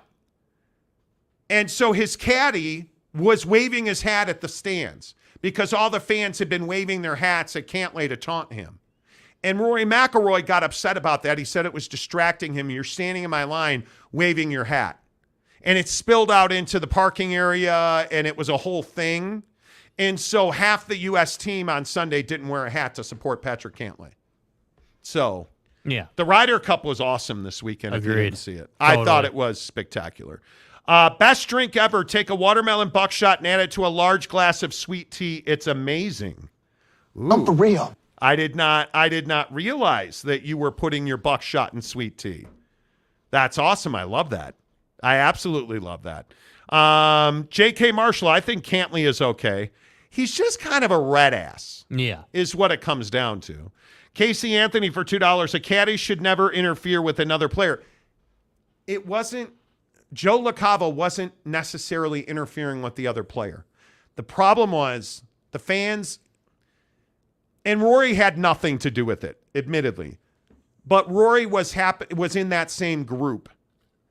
And the European, like John Rahm was whooping up the fans, and it was a whole thing. These guys all play together Yes. on the tour. Yes. So they all know each other. There's no, like, this wasn't the first time they've ever met. Like, dude, everybody knows everybody here. The golf world is small, right? When it comes to playing on the tour. So you know, when the Ryder Cup went sideways as soon as Wyndham Clark decided to run his mouth before the event started. Yes, it did. Once you do that, it's over. You're not going. The U.S. is notorious for playing like crap when the Ryder Cup is in Europe, not at home. So it's impossible to win the Ryder Cup on the road. It's really difficult. But again, back to Joe LaCava, I don't believe what he did was in any way wrong. I think when your fans, and European fans are very different than North American fans. European fans are loud, boisterous, obnoxious, and the things they say, you think things are bad here? The things European fans say it's heinous. The stuff that was being yelled at Patrick Cantlay was not funny. It was not funny. And I think what Joe LaCava did was 100% fine. And Rory McIlroy, I love Rory. He's one of my favorite athletes in the world. I love the guy. But he handled this really poorly in front of cameras, and it was to prove a point. And that's the other thing I think you have to remember. There was a reason Rory McIlroy broke down crying, and it's because he was really bad 2 years ago. This tournament was his entire existence. His whole goal was to win this thing. So him being fired up in front of cameras was not accidental. Yeah. By the way, when's the other time you've seen him fired up in front of cameras? You never. This was intentional. John Rahm being a Jag was intentional. They were very much, they did what they knew the group of American golfers that were here, and they went after him. They went after him. And if anybody wants to explain to me how you don't make Tommy Fleetwood hit that last putt? It was a 3-foot putt. Make him putt that putt because he's a guy that's known to miss putts. But they didn't. They rolled over and the Ryder Cup came to an end. So does Jordan Spieth ever get another Ryder Cup invite? Yeah, that's going to be tough to say yes to. Because Justin Thomas was very good. Max Homa was very good. Brooks Koepka was pretty good. Jordan Spieth was not very good at all. Yeah. He not very good at all. But that's just me. Joseph Harper. Whoa, comment dump. They asked Cantlay why no hat. He said the hat didn't fit right. The hats that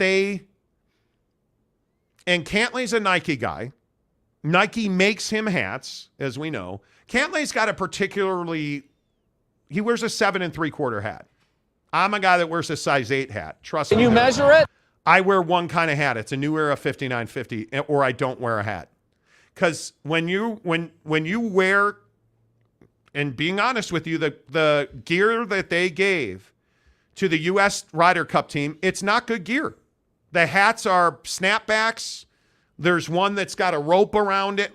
They're just not the highest quality hat. They are uncomfortable, and snapbacks for people that wear 7 3/4 are very hard to find. And especially for pro golfers who wear high-end equipment all year long. That's made specifically for their body. It's uncomfortable. Jeff Woodworth, hats. We're arguing over hats. But precisely. When it's the Ryder Cup, this is what you see because it means everything to them. Yeah. It's the only thing that matters.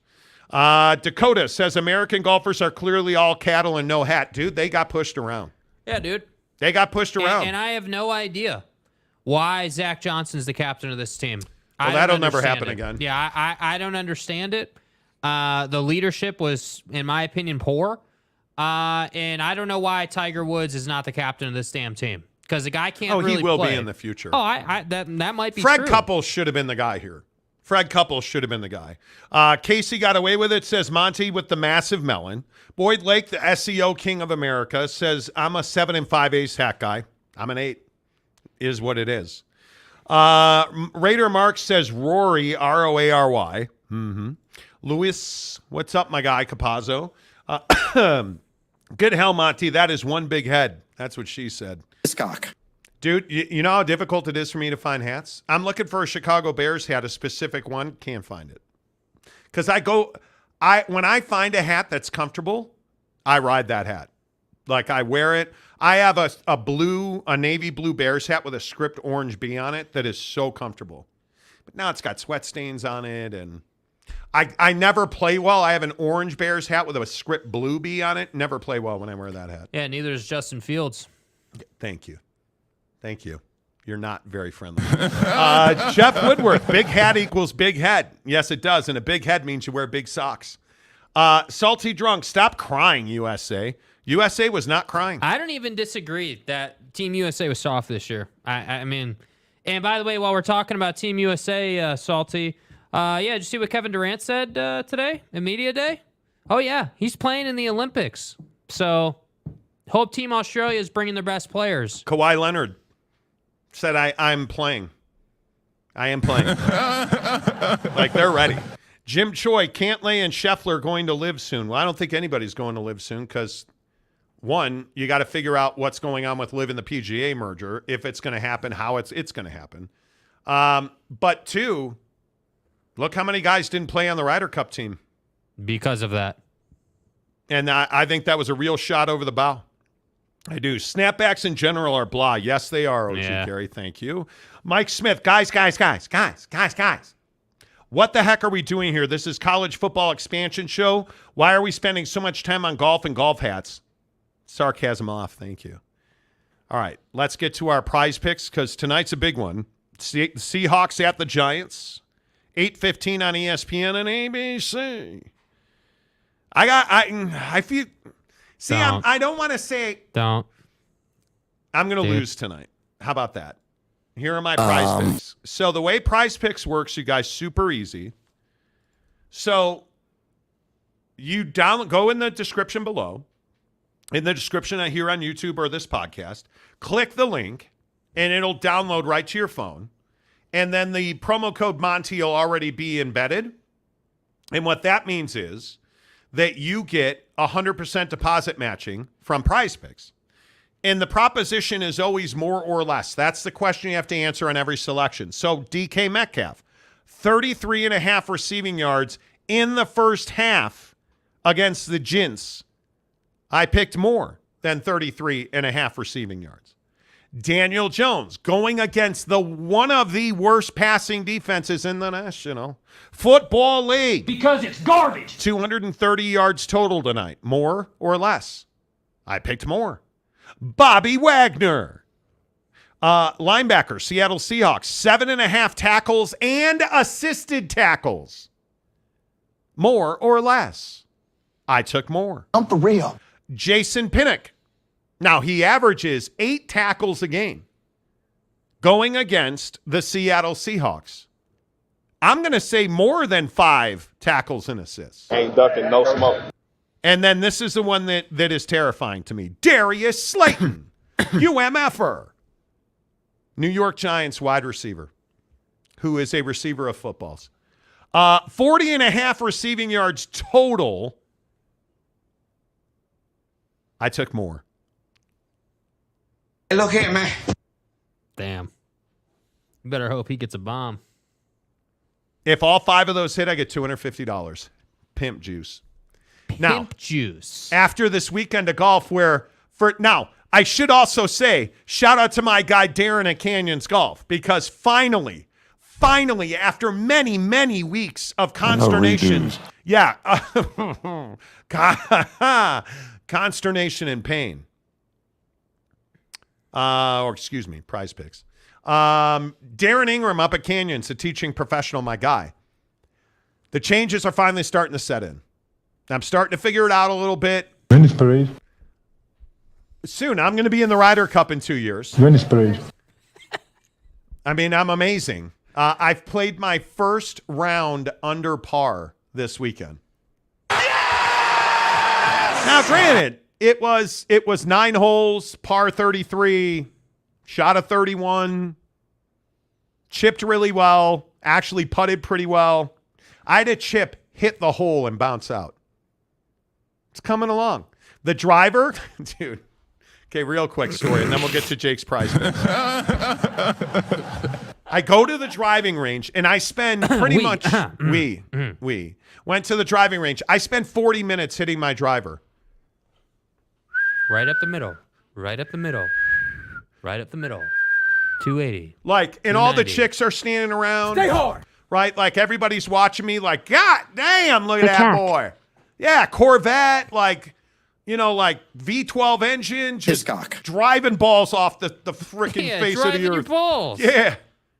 First tee, grounded my driver, pulled the ball left into the water. Because it's garbage.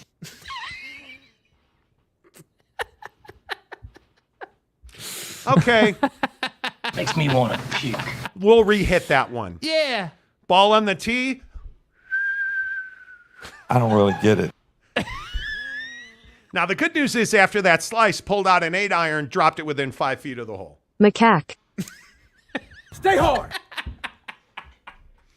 And parred that hole, went on the next hole, hit a drive. And I don't drive greens regularly, but I drove this green over. Landed about 3 feet over the green, chipped onto the green, putted in, birdie. It's what I do. It's what I do. Yeah. All right, Jake on Prize Picks today. What do you got? It's a little small, and you go ahead. And well, I've heard that about you. It's a little small. Here. I can't exactly. Daniel Jones and Tyler Lockett combined, they need 1 touchdown. How do you feel about that? I like that one a lot. So Jake took more. Jason Myers and Graham Gano kickers. 1 field goal. Is that in the first half? First quarter. I think. Okay. No, I think that's the whole game. Bobby Wagner, 7.5 tackles. You took more. Mm-hmm. Jason Pinnock, 5 tackles. You took more. Mm-hmm. And then Jamie Gillen, the punter for the Gents, 4.5 punts. You took less. Yeah, so he guy. averages 3 punts a game.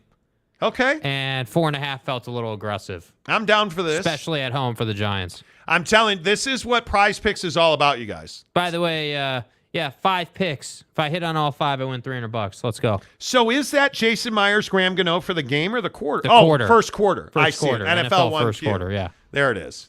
So all I need Daniel Jones to do, and it's quite simple, drive it down to the field to about a 35. And then become the quarterback we know you are. Look like an idiot. Douche. Throw it away.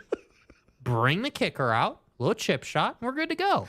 This is not hard. This is not difficult. Yeah, that's the one I'd be worried about. Yeah. That's the one I'd be worried about. So let's see. Let's go. Jansen, my 5-man is so good but giving me so much anxiety. What's your 5-man, Jansen? Yeah, what do you got? Mike Smith, West Virginia won the game. I went outside for a victory piss. Moon was really bright. All is right with the world. Now, I should be careful about this conversation. Dude. Is there anything more freeing than peeing outdoors? No. No, there's not. Oh. Just saying. No, there really is not. If you take the high road, do not get pulled over. Let's see what he did there.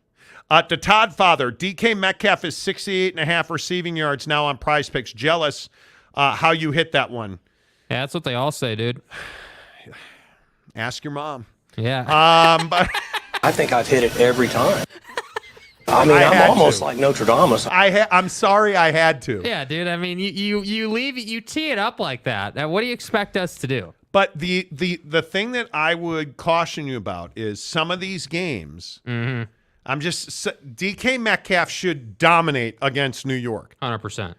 And a lot of times it just does not go the way you think it's going to go. Well, the question for DK in most of these games is how much are they going to bracket him? How much are they going to double cover him and just take him away? And I think, the thing when you have what did you get for DK again? What was your more or less? For in the first, and notice I titled this graphic is Tim loses on Prize Picks again. First half tonight. NFL first half, 33.5 yards. So the way I do Prize Picks, and I'm not saying it's the right way, right? Because clearly I'm no expert. But the way I try to do win more Prize than Picks, I do.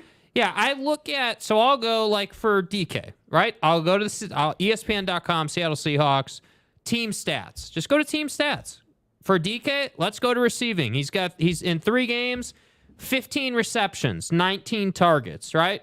Of those 15 receptions, he's got 234 yards. 234 divided by 15. Let's see. 234 divided by 15 is 15. So you're telling me that a game, right, or per catch, he's getting 15 yards. So really, all he's got to do here is essentially get 3 receptions, and you had that in the first half? Yeah. 3 receptions in the first half.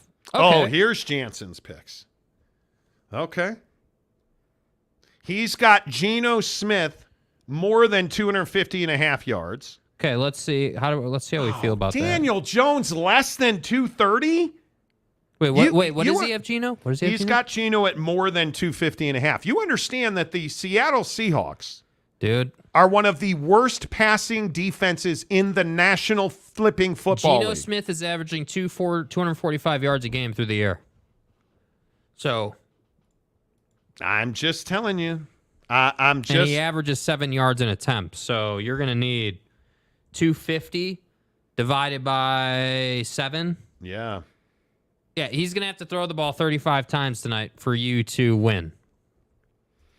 I have a hard time seeing that. And I hope I'm wrong. Dude, I hope I'm wrong. But I have a hard time seeing that. Like, I just look at the defensive numbers. The Seattle Seahawks are bad against the pass, dude.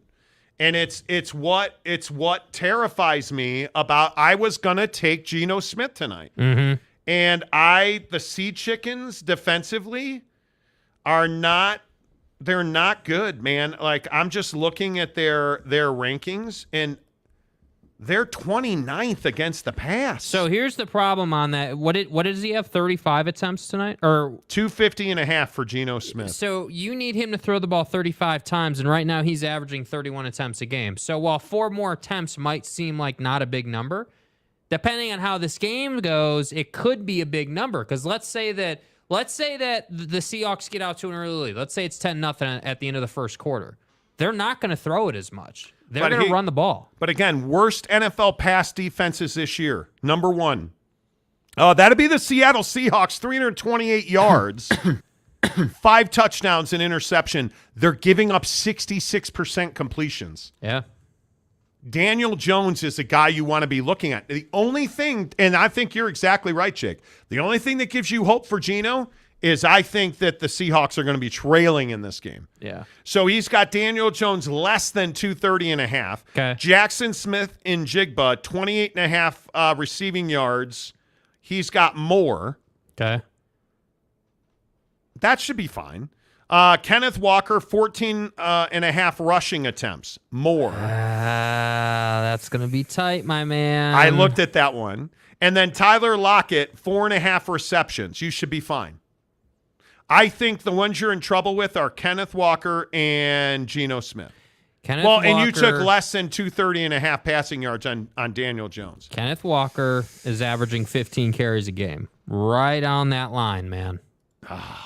That's going to be tough. That is going to be tough, dude. The value in this game is tackles for Bobby Wagner and Jordan Brooks. That's the value in this one on Prize Picks because these two individuals are averaging about 12 tackles a game apiece, and you could get the line. I don't know what it's at now. They probably changed it. But when we got the line, we got it at 7 for the game. So that's pretty much a gimme. Field Crew Dirt Dr. Cheese. Piss missiles on the driving range lead to dick high worm burners. Snap hooks and shanks on the course. The golf lessons I've been taking from Darren Ingram, he changed my swing pretty much completely. It was so hard. The first 10 rounds I played after that, I play a lot of golf. I'm an addict. I'm about to pay $200 a round. You guys need more donation, but please, more paid comment. It's $200 a round to play in Hawaii. Mm-hmm. Good Lord. Casey Anthony, a caddy should never interfere with another player for $2. I don't think he was, though. Casey also says the European fans put us to shame. They were singing 2 hours before tee-off. Rome showed up and raised the bar very high. Very, very high. Those fans are... And I've been to European soccer matches multiple times. The fans are so much more passionate in Europe. Let's see. Who else? I know I'm not reading enough. So, OG Gary, I'm going to need Dan to struggle and score less than 25 fantasy points. That Seattle defense is bad against the pass. Daniel Jones, this could be one of the only matchups. Boss Frog, I was already thinking about the heat I was going to take from you Saturday night. Okay. Yeah, from Mike Smith. Boss, we got to get together, man. We got to go to Bob's, dude.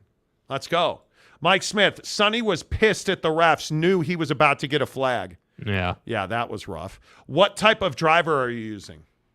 Come on, guy. There's only one. I am a PXG guy through and through. I hand my PXG driver to everybody when we play. And you just watch them. They swing the club and their jaws drop because the ball just goes. And the PXG golf ball is and I'm a Pro V1 guy. I am a Pro V1 guy. The PXG golf ball is undefeated. Mm-hmm.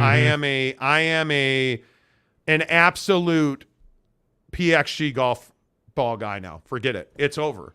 And I can tell you, having owned, I used to be wholeheartedly Callaway, and then I switched to Ping and became a Ping guy.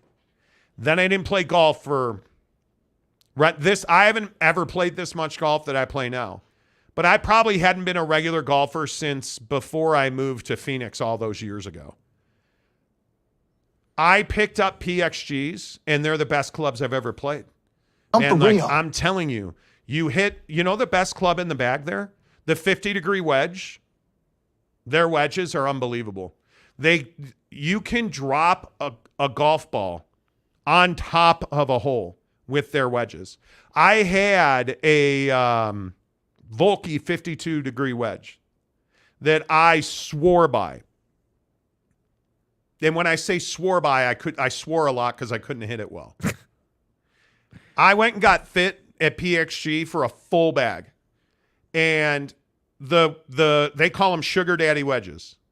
You'll put those wedges on top of the hole. Yesterday, as bear witness, probably a 50-yard wedge, and I think I hit a 54. Flight, bounce, into the hole, out of the hole, birdie at that hole. Yeah.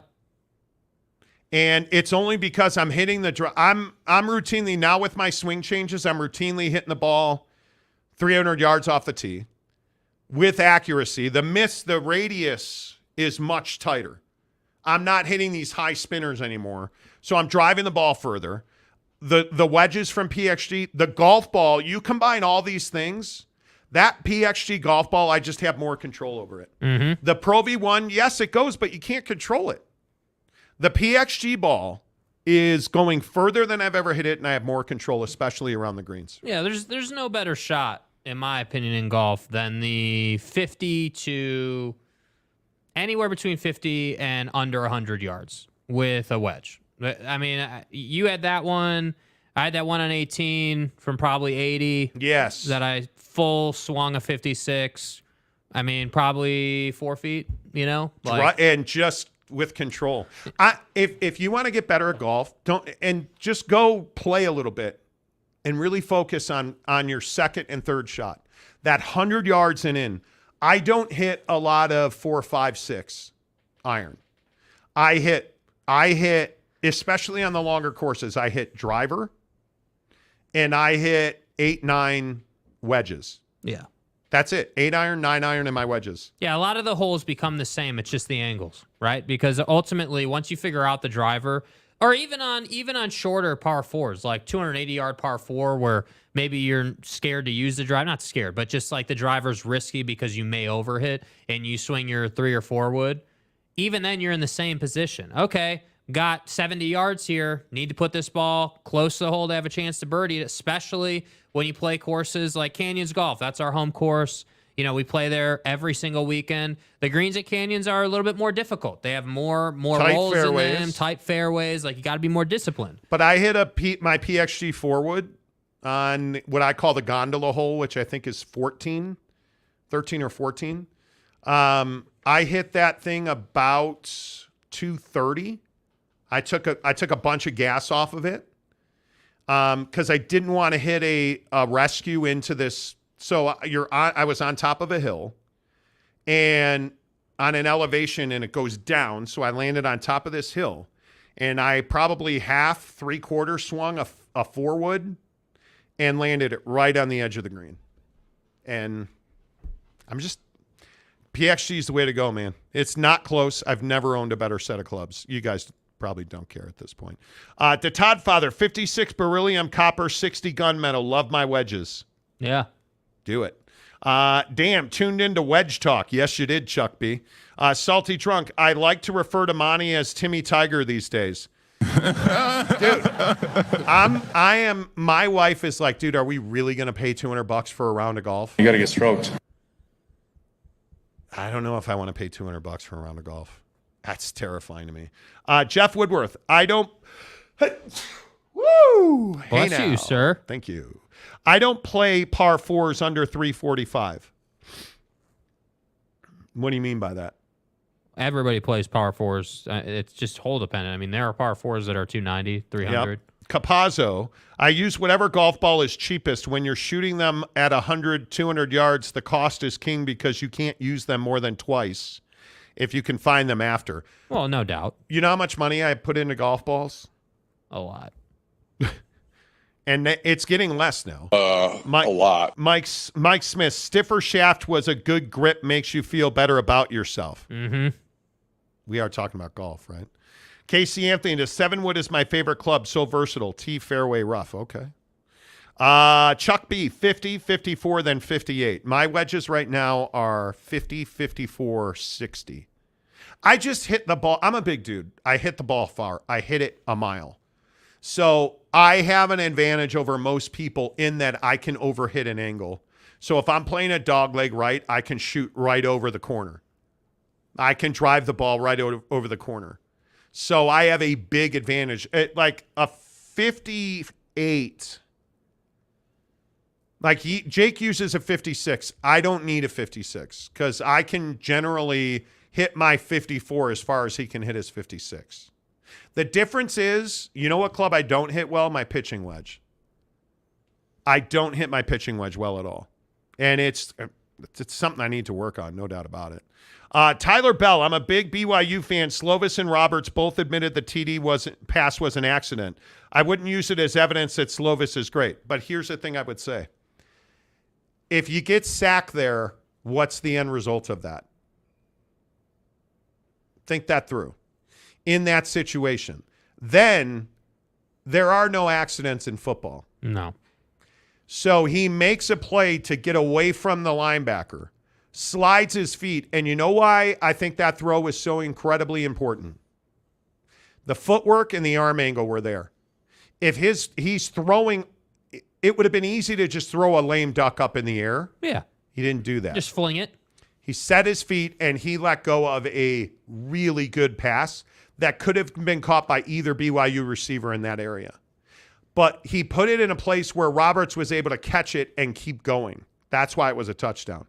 So, sure, was that the intended outcome? Is that how they drew it up on paper? It's certainly not. But how many teams have off-script success at both the college and NFL level? I mean, hell, I can make a case that off-script success is what defines a team. Your ability, dude, Timmy at UCF, your ability to run around and make something of it is what defines your ability to win games. So they can joke around, and I'm not even saying you're wrong. I'm not saying they're lying or anything, but the reality is you made the play. Yeah. So accident or not, they made the play. Yeah, I don't disagree with that. Salty Drunk, are you still stepping off your drives, Monty? I'm not, actually. No, it's much less now. Much less. The reason is because the footwork, the address is better. The setup is better. Like one of the things I used to do, it's called a chicken wing, where you pull this elbow, your front elbow in, you swing, and you kind of. Now the ball is further up in my stance, so I get far more extension out in front. So it's very difficult to step off when you're doing that. Yeah. OG Gary, 48, 52, 60, 48, 52, 56, 60 for me.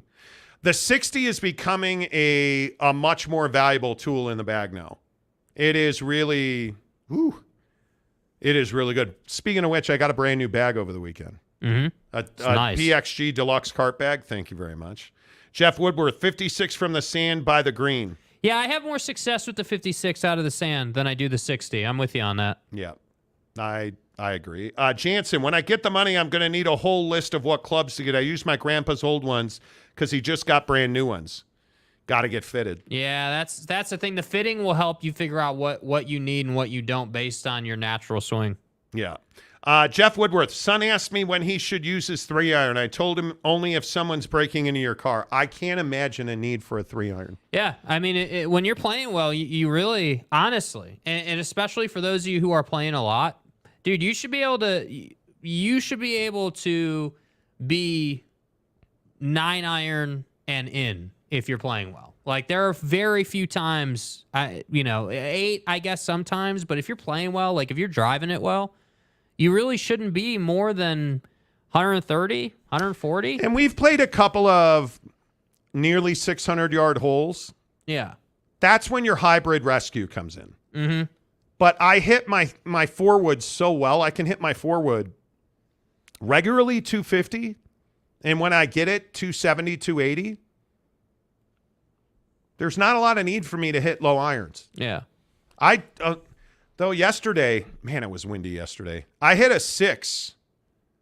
I had a 6 with some good accuracy. Yesterday was one of the first times we've really played in heavy wind, and it was really interesting to watch the ball's behavior based on what you hit. Like it seems obvious now looking back, right? But when you haven't played in the wind before, you start to figure these things out. Like hitting the 6 through the wind was no problem. Like I hit the 8, he hit the 6, like just hit right through the wind, no problem. Yeah. But you hit that wedge, and all of a sudden you got problems. Yep.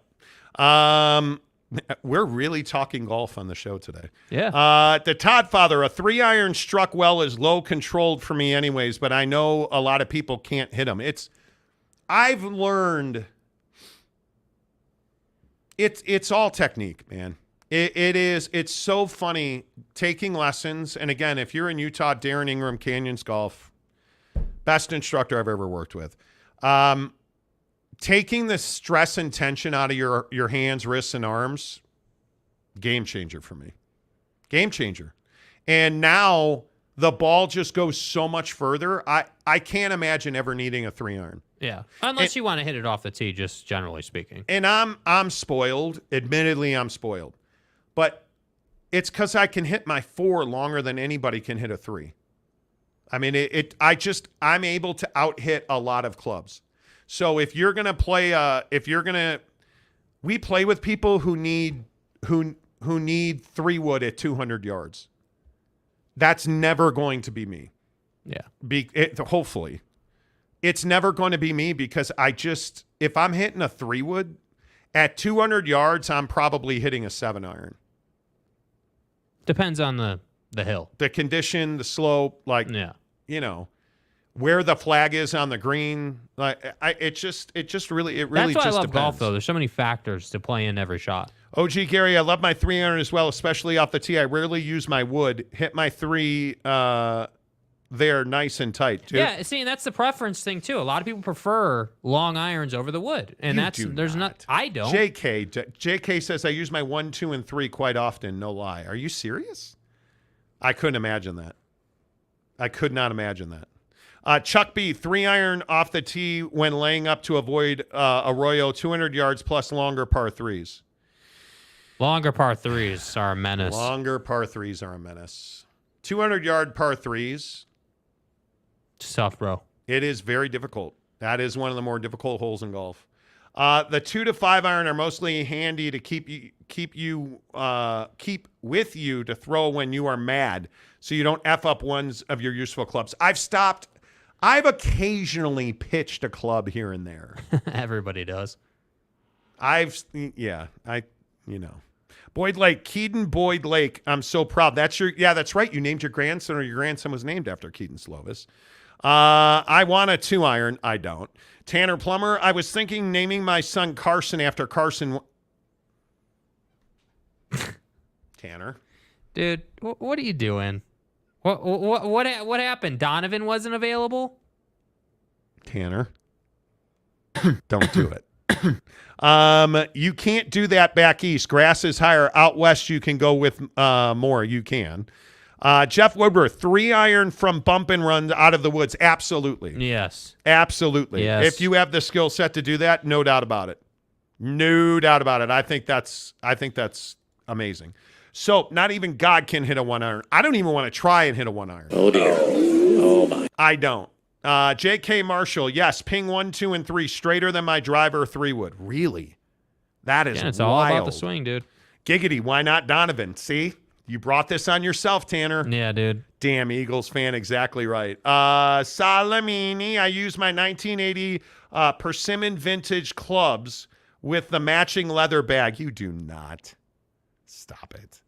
Tanner Plummer, Carson was a big reason Philly won the Super Bowl in 2017. Yeah, what happened? Big D Nick wasn't available?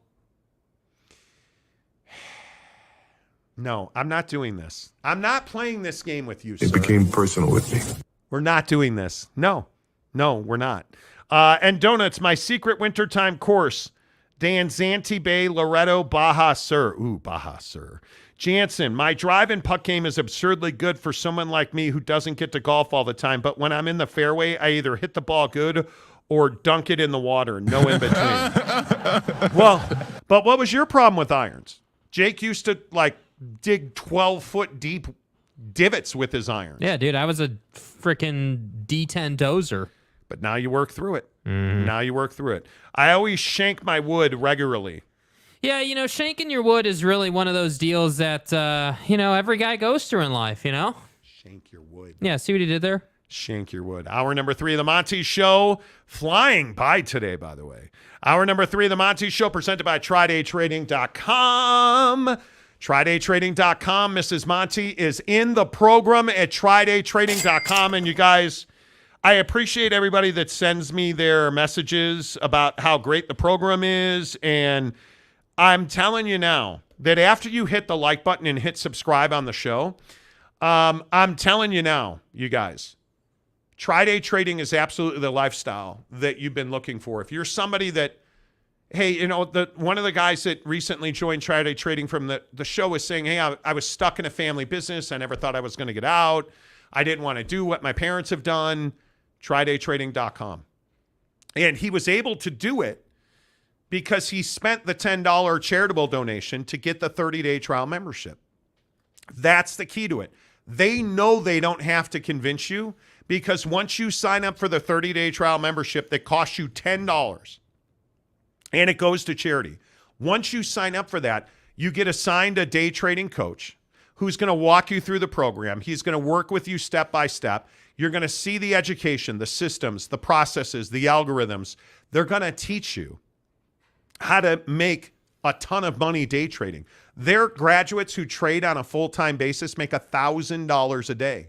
They're part-time traders, people who graduate their program and day trade part-time while they work their full-time job, so it's a side hustle. They make $300 to $500 a day. It's everything you've ever wanted, but you have to go and do it. Stop making excuses about your life. It's not your boss's fault. It's not the fact that you're now back in the office, you have to commute.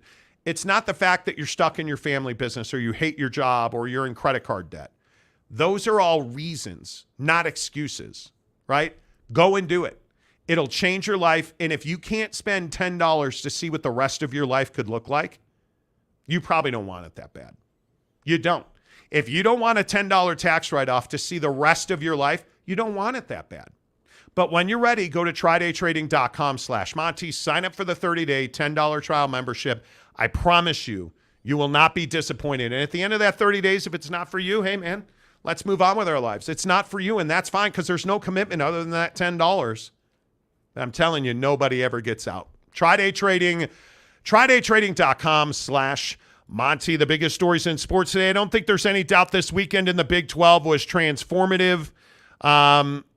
The Longhorns dominating Kansas. Texas is now set up for a head-on collision in the Red River Rivalry against Oklahoma this weekend. I think it is one of the most important Red River shootouts in the history of the Big 12.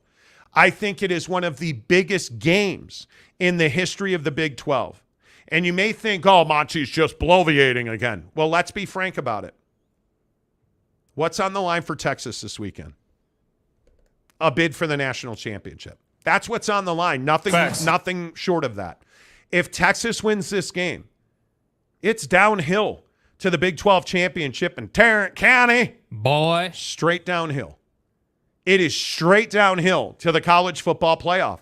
It is as simple as beat Oklahoma, and your chances to see Quinn Ewers in New York at the Heisman Trophy ceremony skyrocket. You beat the Oklahoma Sooners in the Red River Rivalry game. It's within sight. You can almost touch it and feel it. The Big 12 championship game, the college football playoff. That's all on the line for Texas this weekend. And you know how you know Texas is engaged?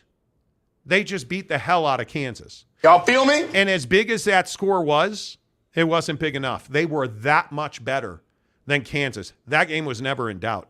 They beat the hell out of Kansas this weekend. Jalen Daniels or not, they beat the hell out of Kansas this weekend.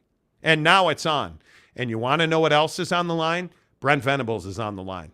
Is this program legit? Has he truly rebuilt it? Is Oklahoma back? That's on the line this weekend. And frankly, I'm here for it. These are the games that we are college football fans for. When you get Texas and Oklahoma at the Cotton Bowl, and you start to understand that the magnitude of this game is not conference championship, but national championship, I don't know what more you could ask for. Yeah, and I think that, Texas is that brand that, everybody wants to be good. And if you don't want them to be good, you still are watching their game. And that's the genius of brands like Texas and SC and, all the top tier programs. And I think that, Texas, when they're good, it's good for college football. And yeah, I do think you're playing for a bid in the college football playoff against Oklahoma. I do think you're playing for a bid to prove a point on your way out of the Big 12. And I do think you're playing for a bid to prove a point headed into the ACC. Because again, dude, if Texas finds a way to, let's say, beat Georgia later this year in the college football playoff, if that happens, dude, headed into the SEC, you've beaten Alabama and you've beaten Georgia. My God. I mean, that's everything you could ask for. Now, I'm not saying that's going to happen. We're way ahead of that. But that's the kind of path you're talking about. That's the type of potential that this program has if they handle their business. And yes, if you beat Oklahoma, it's downhill from here. Yes, you still have K-State and TCU and some other good programs, but you're better than them. You are better than everybody in the Big 12. But now you got to prove that. And that's what I think Sark's job is. That's what Sark hasn't been able to do yet. Okay, great. You're undefeated so far. We get it. Go out and handle your business. Don't get complacent. Don't get comfortable. Continue to execute. And if they do that, they're going to be in a great position. Yeah, I love Texas in this game, and we'll have a full preview for you Wednesday, Thursday, Friday. But how excited are you guys for this game? I mean, it's something that I think it's something that you wait all year for, these rivalry games, and we usually don't get them till November. Well, guess what? We're getting one in October. Yeah. Early October, and the whole damn thing's on the line. And I think this is a big one. This is a big one. A real big one. Jeremy Callahan, Texas still has to win in Ames on November 18th, something they rarely do. Well. See, what happened was Iowa State's very bad. I don't know how Oklahoma State lost to Iowa State. I have no idea. Texas is not losing to Iowa State. David Ute fan. Ooh. All of us have to be Frank, or can I still be David? Nah, you're going to have to be Fran. After that loss, you don't get the K at the end of Frank. You're Fran. Yeah, dude, Utah fan, if you want to vent, you're more than welcome to, because I just have questions. I understand they can't talk about injuries. I get it. But I still am salty about the sales package before the season. Why was the expectation that, hey, these guys are going to be available relatively soon? Nobody was saying week 1, right? No. Everyone wanted Cam to be available week 1, but nobody was really saying week 1. But I don't think we thought, or the general consensus was, that Cam and Brant were going to be out, heading into the meat of Pac-12 play. Yeah. And I think that's what's frustrating for Utah fan, is like, hey, man, okay, great, we're not going to talk about injuries. But how long are we going to be going on with these games with Nate Johnson? With all due respect, he's not ready. He's just simply not ready to live up to it. But the bigger part of that conversation is, how long is Utah going to be mediocre at the quarterback position? Well, and again, I go back to conversation. I go back to Travis Wilson. I go back to, who's the last truly elite quarterback? The Alex Smith, the Brian Johnsons. I think it is those guys. Because if you look down the line here, you have not had a truly dominant quarterback in a very long time at Utah. Far too long.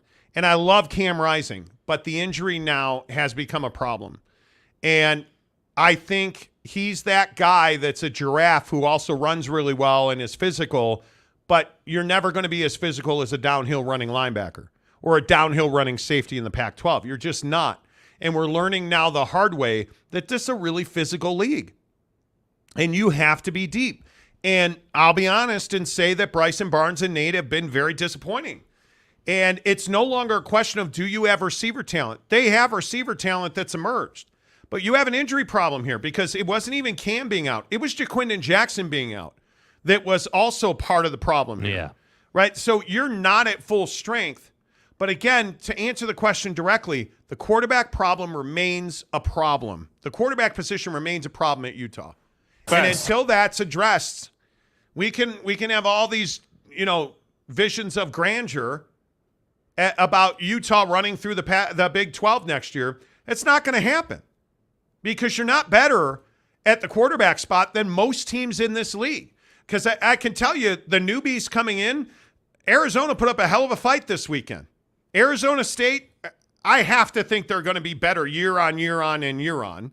Are they now? No, they're not. Kenny Dillingham doesn't have a fighter's chance. Dilly. Now, you want to talk about Colorado? Good luck. You want to talk about, look at BYU. BYU, I think Keaton Slovis is doing a fine job. I think Jaron Hall was a very good quarterback. I think Zach Milfson was a very good quarterback. Yeah, see what he did there, Milfson. Okay. Donovan Smith, anybody notice what Donovan Smith did this weekend in a loss? Looked really good, right? You're starting to understand the Big 12 is a quarterback league. It is a quarterback league, and Utah better find a quarterback because a year from now, it can't be, well, we thought Nate would develop, and that's not going to be good enough. You have to do better than that. And I think Kyle Whittingham will do better than that. I truly do. Mm-hmm. I would love to understand what is it going to take to win this Big 12 league a year from now. This league's going to be a behemoth. Yeah. There are no free passes. No. Do you think a year from now that Colorado's not going to be able to defend the middle of the field? Yeah, I would think that they're going to be able to defend because they're going to have a defensive lineman and they're going to have linebackers. And my guess is they're the offensive line, they're going to have 4 more guards that can actually play in the Big 12 next year at Colorado. Yeah. So all of that to say, Utah better figure it out at the quarterback because the defense isn't the problem. Health and the quarterback is the problem on this team right now. Yeah, 100%. And I think that, again, I love Kyle Whittingham. I respect the man. He's done a hell of a job, and there's no way around that. But I'm getting tired and a little burned out on we've got a great defense and the offense can't keep up. I'm a little bit tired of that right now. I'm a little bit tired of, okay, initially, NIL, not sure. Portal, not sure. Not really sure if that's good. Not really sure that we're going to be doing a whole lot of that. It's Wild Wild West. It's pay for play. Oh, but then everybody and their mom got on that train, and now everybody and their mom's got all the talent.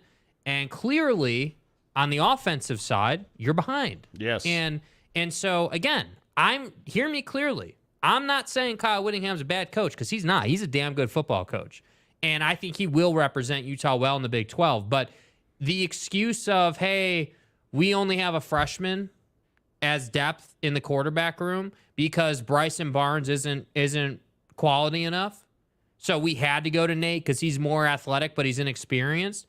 That's not, in the Big 12, that's not going to be good enough. It is a deeper league next year. It is the best league you've played in. Next year's Big 12, in my opinion, is better than anything the Pac-12's offered. You have a West Virginia team right now that's undefeated in the conference and isn't giving up points. Like, they're playing, and I don't know how many people want to talk about West Virginia. They're not giving up a whole hell of a lot of points. I think they're one of 4 teams in the league that hasn't given up 100 points. Like, I mean, this league is very difficult right now. And even if I go to the bottom half of the standings, Houston's going to be better. Defensively, Dana Holgerson's going to be better if he's still a motherfucker job. Scott Satterfield just doesn't have talent right now. Yeah. He's going to be better. UCF, I think they're going to be better. But again, I look at a team like Iowa State. They're going to score points next year. They're one of the worst offenses in this league. Yeah. They're going to figure out how to score points. And my question is, if you're Utah right now and you look at this defense, you say to yourself, God damn, that is a really good defense. And that is a really mediocre offense. Yes. Like, do you understand that the Utah defense has given up 59 points? They are 4-1, and they have given up 59 points. And you lost because you've scored 96 points. Right. Which is second to last, only behind Arizona State. That's how bad Utah's offense has been. Let that sink in. The only offense in the Pac-12 worse than Utah is Arizona State. No. And they're worse only by a touchdown. Bro, that's not good. Yeah. That's not good. Yep. So I would tell you, you're in real trouble there. Well, this is about Cam and Brant's ability to stay healthy. The bigger picture conversation is not. It's about recruiting and being 4 deep at the positions that matter. It's no different than Oklahoma State. Really solid defense. Really sus offense. Right? Like really, Pokes can stop you. Really sus offense. Best Bro. thing you've said today, dude. Incredibly sus offense. Yeah. It's wild. Yeah. But like, look at Nick Saban. Right? See, this is my point about Kyle Whittingham. Yes, it is. Nick Saban's going through quarterback issues, but what's Nick Saban done? Nick Saban has said, okay, so Jalen Milroe wasn't the guy, and then Tyler Buckner wasn't the guy. Okay, so let's bring Jalen back in because he played the best of the guys that got an opportunity, and we're gonna ride him, and we're gonna coach him up and make sure he understands. So my question is, in that area, does Utah just need to be better at bringing Nate along as fast as possible?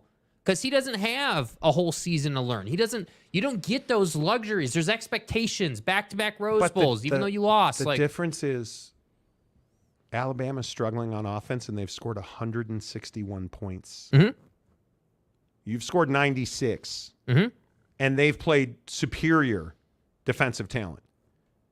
And their defense is better than your defense, statistically speaking. The difference is that you have far less room for error in the Pac-12. You lose one game, your season's probably over. Mm-hmm. You're playing for a December bowl bid. Nobody wants to play bowl games in December. Nobody. You want to play into, the first couple of weeks of January. And it's very difficult. When you are Kyle Whittingham, you just lost at Oregon State. That's going to be really difficult for you to overcome. Number one, you don't get the respect you deserve already, and now you lost a game. Yeah. Right? Like you look at Notre Dame. Notre Dame lost to Ohio State. Do you know how big that Notre Dame win at Duke was for fucking Ohio State? Excuse my French. Notre Dame, our mother. Do you know how big that win for Ohio State was? The Notre Dame win at Duke was massive for Ohio State. Massive. If Notre Dame goes on to lose 3-4 games, that's a bad look for Ohio State because Ohio State doesn't have a bunch of dudes on their schedule. It took Notre Dame having 10 guys on the field, and frankly, twice. Notre Dame having one guy down in the most important position on the field, given the situation, for you to win a ball game. Real quick, I need a little time to melt down on Marcus Freeman. He's no Eberflus, but he'll do. Okay. Marcus Freeman, how is your defense out of position on the goal line again against Duke? Now you go on to win the game, but there's 3 plays in the red zone in the fourth quarter where dudes didn't know where to line up and where to be. 2 of them were linebackers. 1 of them was a safety. Marcus Freeman's embarrassing himself at Notre Dame. And you won the game, so you get a free pass on that.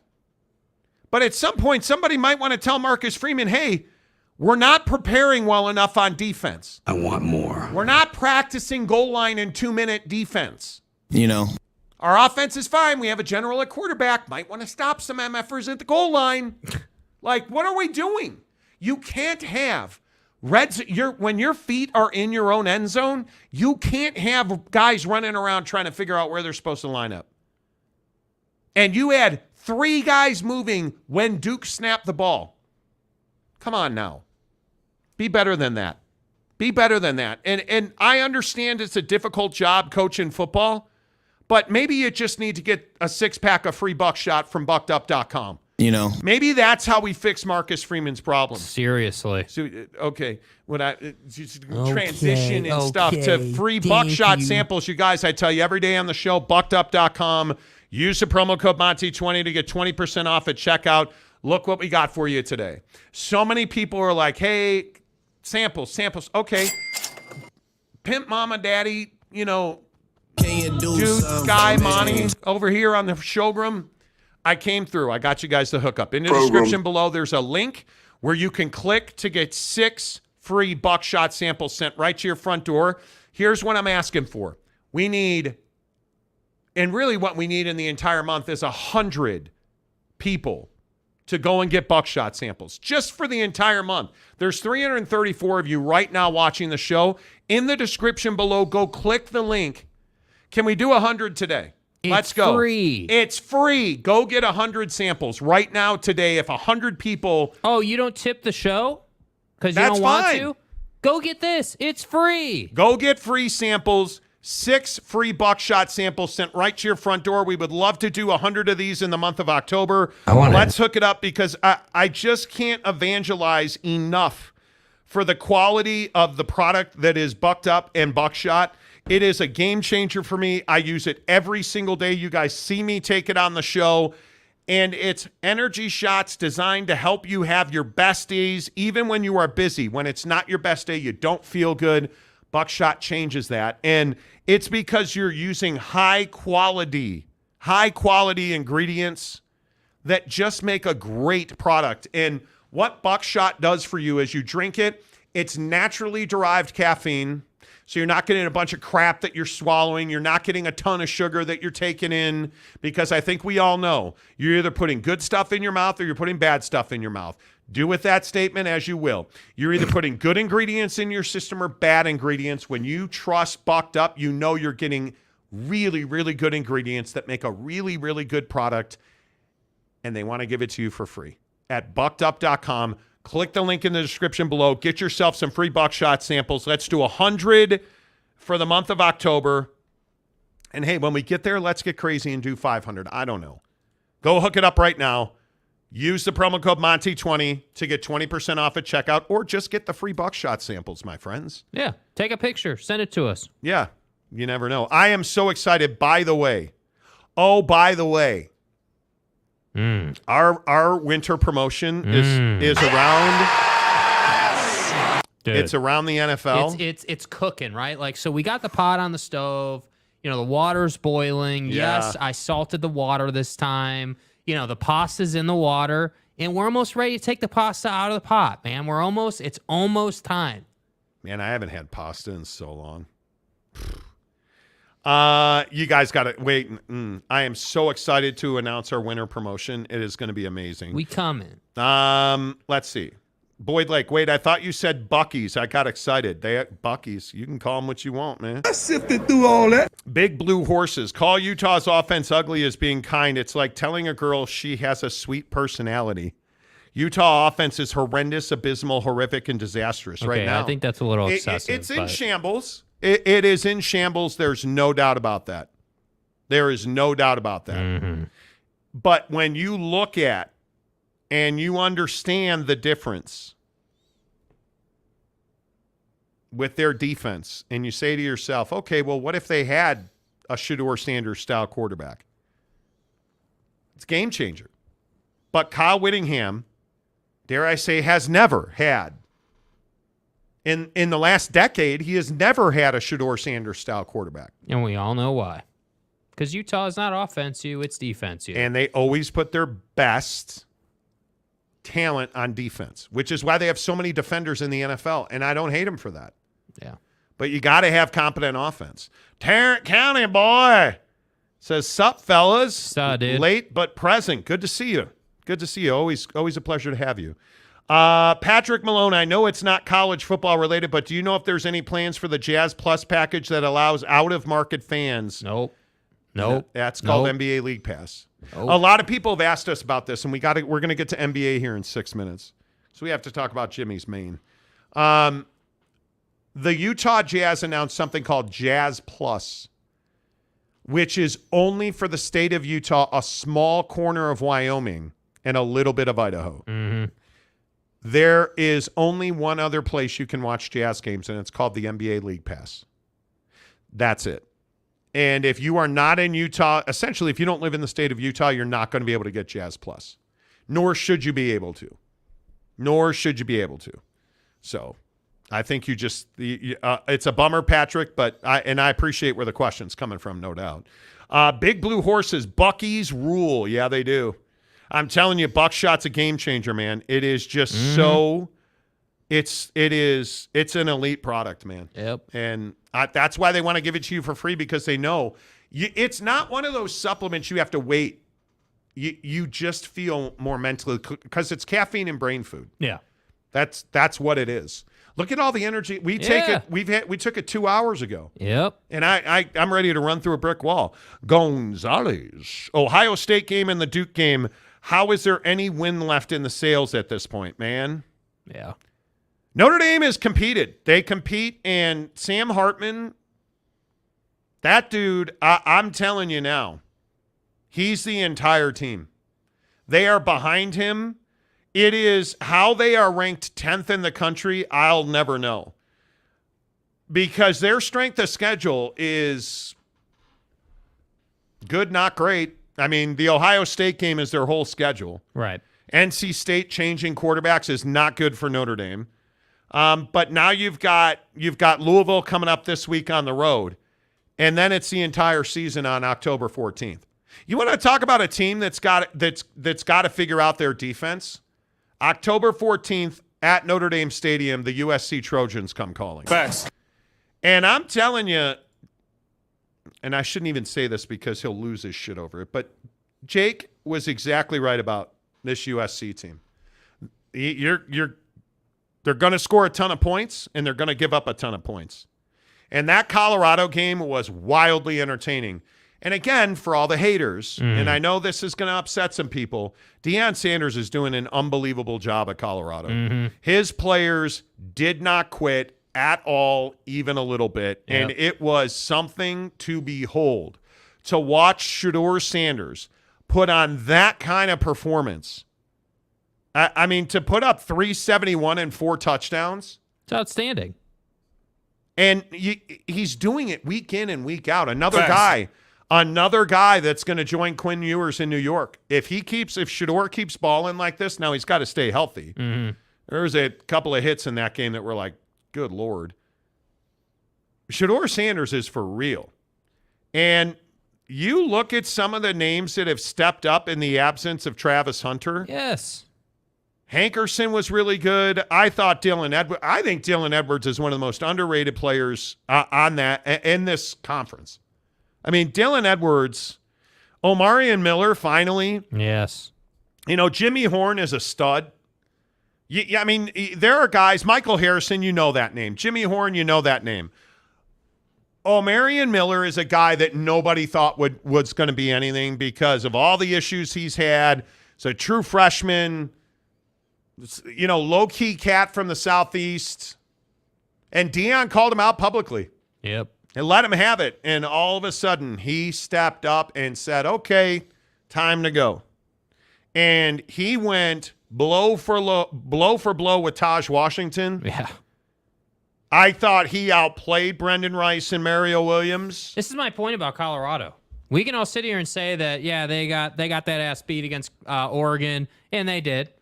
But the problem for the haters, and what the haters don't want to talk about, is that they're already a 50-point offense, dude. They're already rolling 35+, which most teams can't even sniff.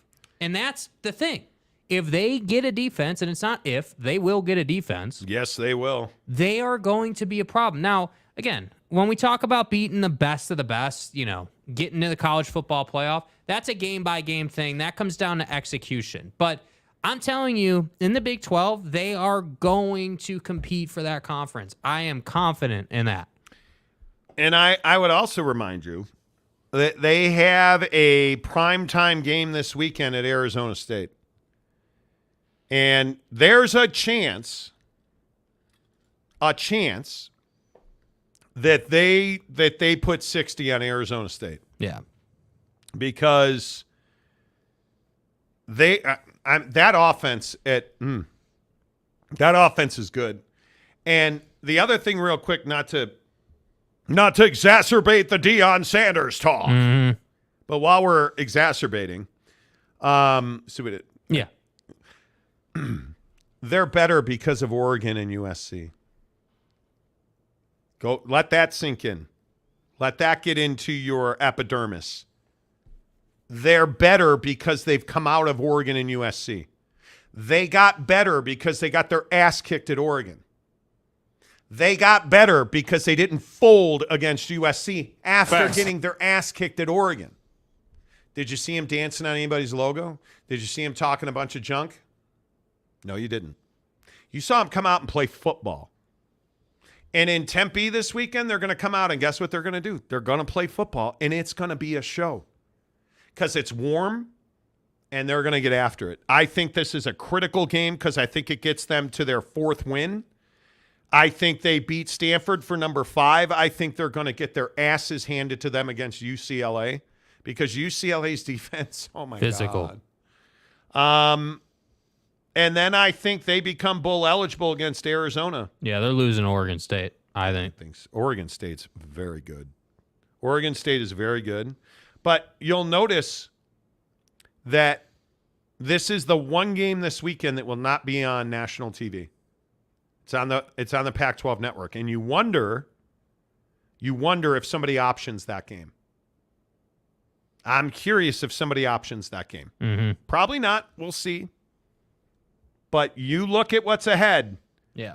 They're going to win 2 in a row right here to get to 5. I think they're going to beat Jed Fish because that game's at altitude. Deion's going to a bowl at Colorado. Yes. And I think it's very, very good for college football. As much as nobody will probably like that, I think it's very, very good. Totally agree. Joseph Harper ripped Tim Wakefield. Yeah. Yeah, Boston Red Sox Hall of Famer Tim Wakefield, dead at the age of 57. He died of cancer. Yeah. Unfortunately. Jeremy Callahan, how do I sign up for Jazz Minus? Be nice. K. Nurin, Zach played a great game yesterday. Kay, I knew you were going to be here for that. Katie Rader, it's called VPN. Actually, it's not called. You can't VPN Jazz Plus, unfortunately. OG Gary, I'm so glad I got everyone saying Buc-ee's. You do. You do. Surf Shark VPN. It's streaming. And the issue with VPN, and most streaming services have a level of encoding that makes it difficult to VPN them. So we'll see. Somebody will figure it out. I'm sure. Kevin the Destroyer, use Surfshark. We'll see. We'll see. James, Buc-ee's and BuckedUp should team up so you can get beavered up. Buc-ee's BBQ brisket sandwiches and BuckedUp energy drink. Sounds like a good combo to me. Mm-hmm. Amen to that. Woodworth, Notre Dame at least went to 11 this game. Wow. It's always fun when you have the right amount of personnel on the field. Tarrant County, boy. Us immaculate and locked out. Who cares? Who cares? Again, wolves don't concern themselves with the sheep. We don't. OG Gary, it's a fun word to use for them. Going to start saying Buc-ee's now. There you go. Bro, Utah loses, LSU loses, and I'm on the verge of fantasy loss. This ain't good, bro. How is LSU? Yeah. First of all, you gotta do it. Maryland fan, please stop talking. Yeah. No. You're not a I knew today would be shitty. Yeah, and your life, you're a Maryland fan. Gary Williams is not coming through the door. It's over. But enjoy your little crest and stuff. That's cool. How is LSU still in the top 25? They've lost 2 huge games. They're not a top 25 football team. Yeah. How are they still in the top 25? I don't know either. The AP poll, I mean, rectally speaking, it's a disaster. And if anybody wants to, and you guys know this is not I'm not a fan of this thing. Why do we need this? LSU's 23rd. Let me get this right. You're ranked 23rd, LSU, or LS lose. Tigers. Go Tigers. How? Man, like this is the thing when I look at LSU, you're 23rd. You've lost to Florida State and you've lost to Ole Miss. And you've given up exactly 100 points in those 2 games. Well, that's the issue, isn't it? So the 2 best teams you've seen scored 100 points combined on you, 45 and 55. A lot. and yet you're still in the top 25. Well, it's that quality win over Grambling, Mississippi State. Bro, what are you talking about, man? 0-3 in conference. They suck. They're not good. Arkansas, 0-2 in conference. They're not good. And yet you're still ranked in the top 25. Who they got next? At Missouri, Auburn, Army, at Alabama, Bro, you Florida. want to F around and find out? Lose to Missouri. And can we please stop trying to sell me that Florida is good? Stop it. You're only hurting yourself, Florida fan. Oh my God, dude. You're only hurting yourself. You're not good. You're not good. Why are we so scared to say Florida's not good? I don't know. You've lost to Utah and Kentucky. Granted, you beat Tennessee. Okay, quality win. But you've got 2 losses to 2 of the better teams you've seen, and you just got smoked in Lexington. You got beat badly, dude. Get out of here. But we're going to rebound against Vandy. So what? My mom could beat Vandy. Anyway, probably don't care about my mom. The only way Florida redeems itself is that they go out and they. But look at, is Georgia the best team in the country? On merit, they are. Can anyone explain to me how Michigan? Yeah, this is the one, and I love it, and I know I should have learned my lesson by now. Brett McMurphy's quickly losing me with the Florida State take. I'm tired of, Florida State's best team in the country. Okay, show me. How? Against who? Because Texas has beaten quality people, right? Georgia has their wins, and they deserve to be number 1, and this is what I always say about Georgia. It's what I said about Alabama 3 years ago. Hey, if you're going to win natties that next season, you've earned the right to say, okay, you've played a soft schedule, still number 1 in the nation. Probably Until shouldn't go to Auburn and struggle, though. Well, hey, whatever, dude. They won the game. On the road, SEC game, you won the game. Until you lose, you're the number 1 team in the country. It is what it is. Michigan should not be number 2. No, Michigan should be probably 5. 5, yeah. East Carolina, here's Michigan's wins. East Carolina, UNLV, Bowling Green, Rutgers, and Nebraska. What are we doing? They have not played within 20 points of anybody. Because it's garbage. They're not going to play anybody until November. How? Because Minnesota, Indiana, Michigan State, Purdue, at Penn State, November 11th. Oh, Maryland. Oh. It's a defense. Shut up. And then Ohio State. And I get it. Michigan, Jim Harbaugh, dad bod, he's wearing khakis. Okay. You're telling me right now you can make a compelling argument that Michigan is better than Texas? How? Must be that Big Ten schedule they play. Oh, the grinding road schedule that Michigan's played. And I know that Michigan's faced an SEC defense, faced SEC talent. Oh, that's right. They have. You guys understand they finally went on the road this weekend and beat Nebraska. At Minnesota, Indiana, at Michigan State, Purdue, at Penn State. Yeah. November 11th. It's trash. There's nothing to lean on there, man. Like Ohio State. This is what I meant about Ohio State. Ohio State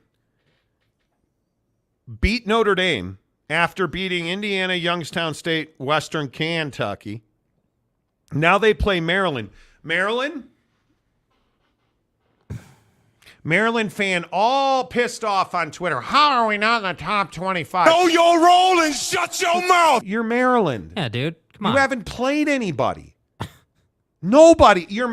Like, if you're Maryland and you want to be ranked in the top 25, you better have a powerhouse that you kick the crap out of. If I knew what I was going to fucking do, I'd have already done it. Right? Because Florida State struggled to beat Clemson. And now Brett McMurphy says they're the greatest team in the history of the universe. Please. Hell out of here with that. Anyway, but you want to talk about big? That win for Ohio State over Notre Dame, and then Notre Dame's win over Duke was massive for Ohio State. Maryland at Purdue, Penn State, October 21st. They better pound Penn State. Wisco, Rutgers, Michigan State, Minnesota, and then Michigan. They've got 3 games on their schedule of consequence. Notre Dame, 1. Penn State at home, at Michigan. Those are the games. Because the Big Ten, stop telling lies, friends, until this season's over. Right now, this conference is not deep or good. Man, they need Washington and Oregon so bad. My God. It's ridiculous. All right, a couple more, and then we got to get to the non-sports stories because I have a very important package at home. Well, a package. We'll tell you about it in a minute. Yeah. Did anybody see Jimmy Butler's hair? What are we doing, Jimmy? What do you mean, what are we doing? What are we doing? I think it's beautiful. What are we doing? Look at his hair. Are you kidding me? Dude, you know what I would give to have Jimmy Butler's hair? Look at his hair. Yeah, you would too. Look at his hair. His hair is amazing. Now, I don't know why he's wearing it like that. Personally, I'd have it in a banana clip. You know. Right. But his hair is unbelievable. Do you like his hair? No. It's not a faux hawk. He's done better. Dude, that hair's... The dreads were better. Okay, but that hair is amazing. Yeah, it's cool, I guess, but I don't know. I mean, This is his brand. Media Day is always fun with his hair. Okay. I love it. By the way, thank God Chad. the NBA is back. That's Andre 3000. Yes.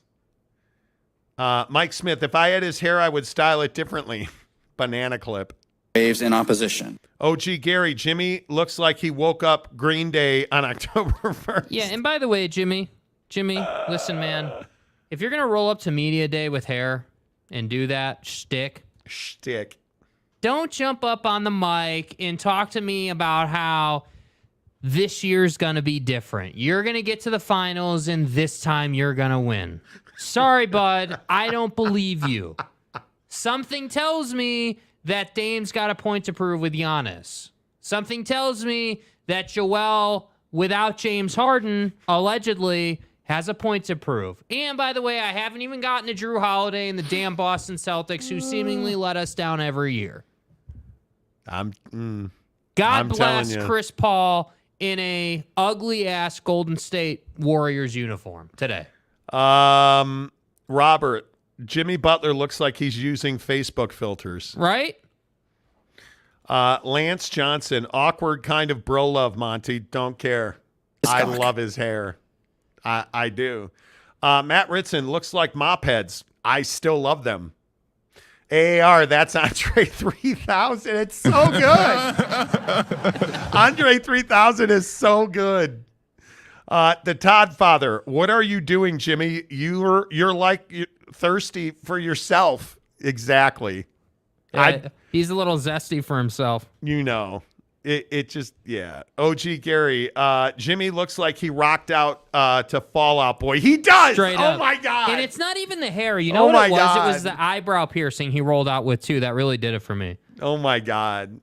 That's amazing. And, I mean, even more amazing is Anthony Davis saying he's going to play all 82. Now, Anthony, bro, buddy, dude. I was born at night? Last night. It was last night. Okay. It was so last I night. was born at night, but it wasn't last night, okay? You're not playing all 82 games. Not a I know chance. it. You know it. Rob Pelinka knows it. And most importantly, Bron in year 57 knows it, okay? You're not doing that, okay? You're not. You're going to play 55 games, and we all know it. Just be that guy. Make your paycheck. Show up in those 55 games. Get into the playoffs, preferably not through the play-in tournament, preferably in the 5 seed, and go about your business. Don't talk a bunch of junk to the Nuggets. Don't talk a bunch of junk to the Western Conference champs, to the NBA. Like, dude, stop, bro. This is a bad look out of Anthony Davis. I just don't understand the need to be that guy right now when you haven't been good for it. Like, shut up and be good for it. That's how you do it. Yeah, I am a huge fan of oh, hey, Anthony Davis is in the best shape of his life. Oh, it's you know what it is? It's the Ben Simmons can shoot 3-pointers video that we get every summer. Look at Rudy Gobert shooting threes. Oh Holy cow. God, dude, that Team Game France changer. jersey looks amazing. Game changer. After the street clothes Davis. Last year it was, oh, Anthony Davis is in the best. He's lost a bunch of weight. He ate well. He worked out. Congratulations, but that's bullshit. Zion. He Zion. squatted. He's got that Look peach at booty. Zion. Look at Zion cutting all this weight and lifting all those weights, dude. Look at what they're saying about Zion right now. He is in the best shape of his life. He's dedicated himself to being a professional. Congratulations, but that's bullshit. For 15 games until he gets hurt. Oh, got it. Got it. Anthony Davis, look, man, I understand you're in LA and the stand-up comedy tour there is amazing. You're not playing all 82 games. Even if you'd like to be. Yeah, you're not. You're not. Stop. Dude, stop. It's not going to happen. And then there is whatever it is in Philadelphia that makes people hate them. Speaking of Ben Simmons. James Harden. Touché, sir. James Harden no-showed on media day. Oh, okay. And now they're saying that he's threatening to show up and just stand around. Stay hard. And not practice. And I'm like, dude. Is he going to break out the fat suit this time? He is going full Ben Simmons. He is doing this thing. Fat. Where he is like, yeah, I'm not. My back hurts. My knee's a little sore. The word that Harden's camp is using is painful. Yeah, trade me. My back hurts. Trade me. Oh, man. Dude, the shoulder hurts. Trade me. Oh, I got traded? Man, I'm in the best shape of my career, man. I feel really good. Don't you know who I am? That's what James Harden's going to do. And here's the question that I ask every time dudes get into these situations. Why haven't you traded him yet?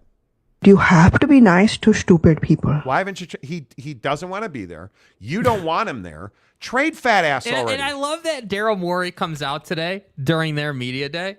And it's like, hey, so what is your comment on the assertion that you lied to James Harden about his extension? I'm not talking about that because I just assumed everyone knew there was no credence to it. Daryl, got news for you. At one point, he was like, yeah, he said that. He did. Because people kept asking him about it. You know. And he was like, yeah, he said that. He did. Like, what? Who are you, Matt Eberflus over here? Like, what?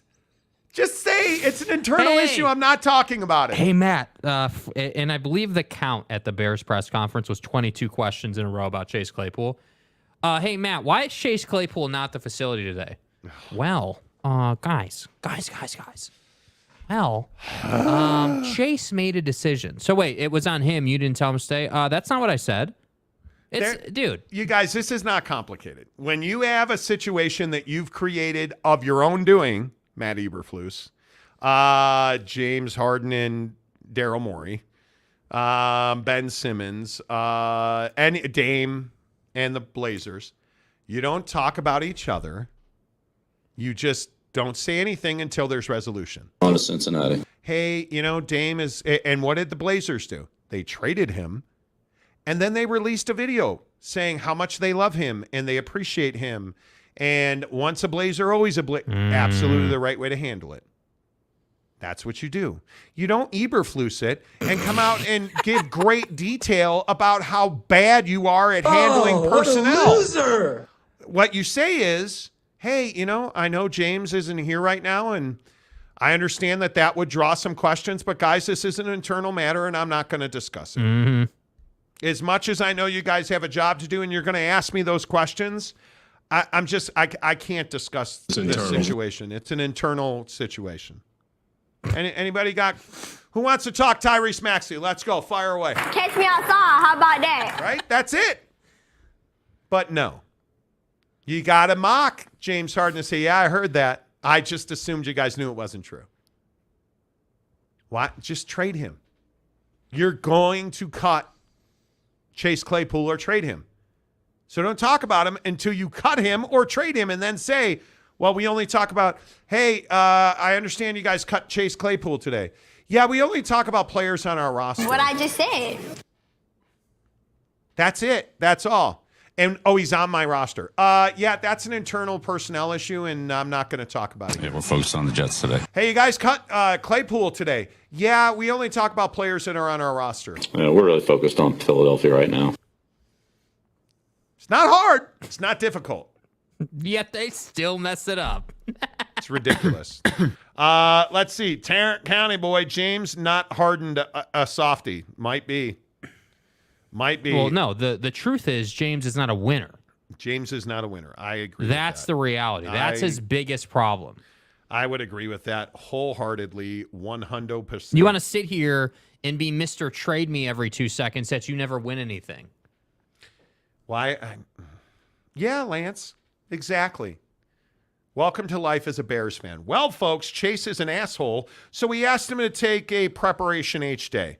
What Eberflus should have said. Yeah. And my guess is contemplating it.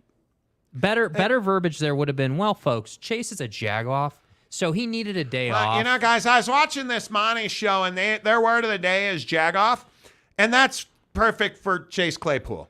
Like, for instance. My question is, you're Matt Eberflus, the head coach of the Bears. You give your weekly press conference. Did you not think people were going to ask about this? Oh, we knew people were going to ask. So what was your prepared answer? Because you can't tell me it was, well, it was, because he was asked, whose decision was it to keep Chase Claypool away from Soldier Field or send him home? Well, was it a choice? It was a choice, but we told him, so it was Pardon me. You didn't have a prepared answer of, I'm not talking about it? And then when they said, well, is he going to be with the team this week? Well, no, we thought it best to have him away from the team. Well, why did you think it was a problem to have him with the team? Well, we just... How hard is it just to say, yeah, we're just not discussing it? We're only going to talk about players that are with the club right now. We have a game to prepare for.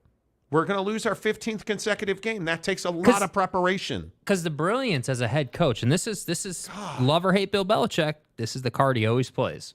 Man. Hey, we're focused on whoever we're playing this week. Because, again, as the head coach, personnel issues per se, like Chase Claypool, are the front office's problem. Yeah. As the head coach, I got to work with what I got. What's in front of me? Who can I... When I'm building the game plan for that week, I'm not building a game plan with the idea that, oh, yeah, Chase Claypool's out. No, I'm building a game plan with, hey, this guy's in. And you know the problem with this? And we're just talking to fucking... The guy actually had a productive game throwing the football, and we're talking about Chase Claypool, yes, a guy who's not here. A guy who's not here. Yeah. Because you won't shut up and talk about the guys who are here. And it makes me crazy. Justin Fields shouldn't be our quarterback. Woosah.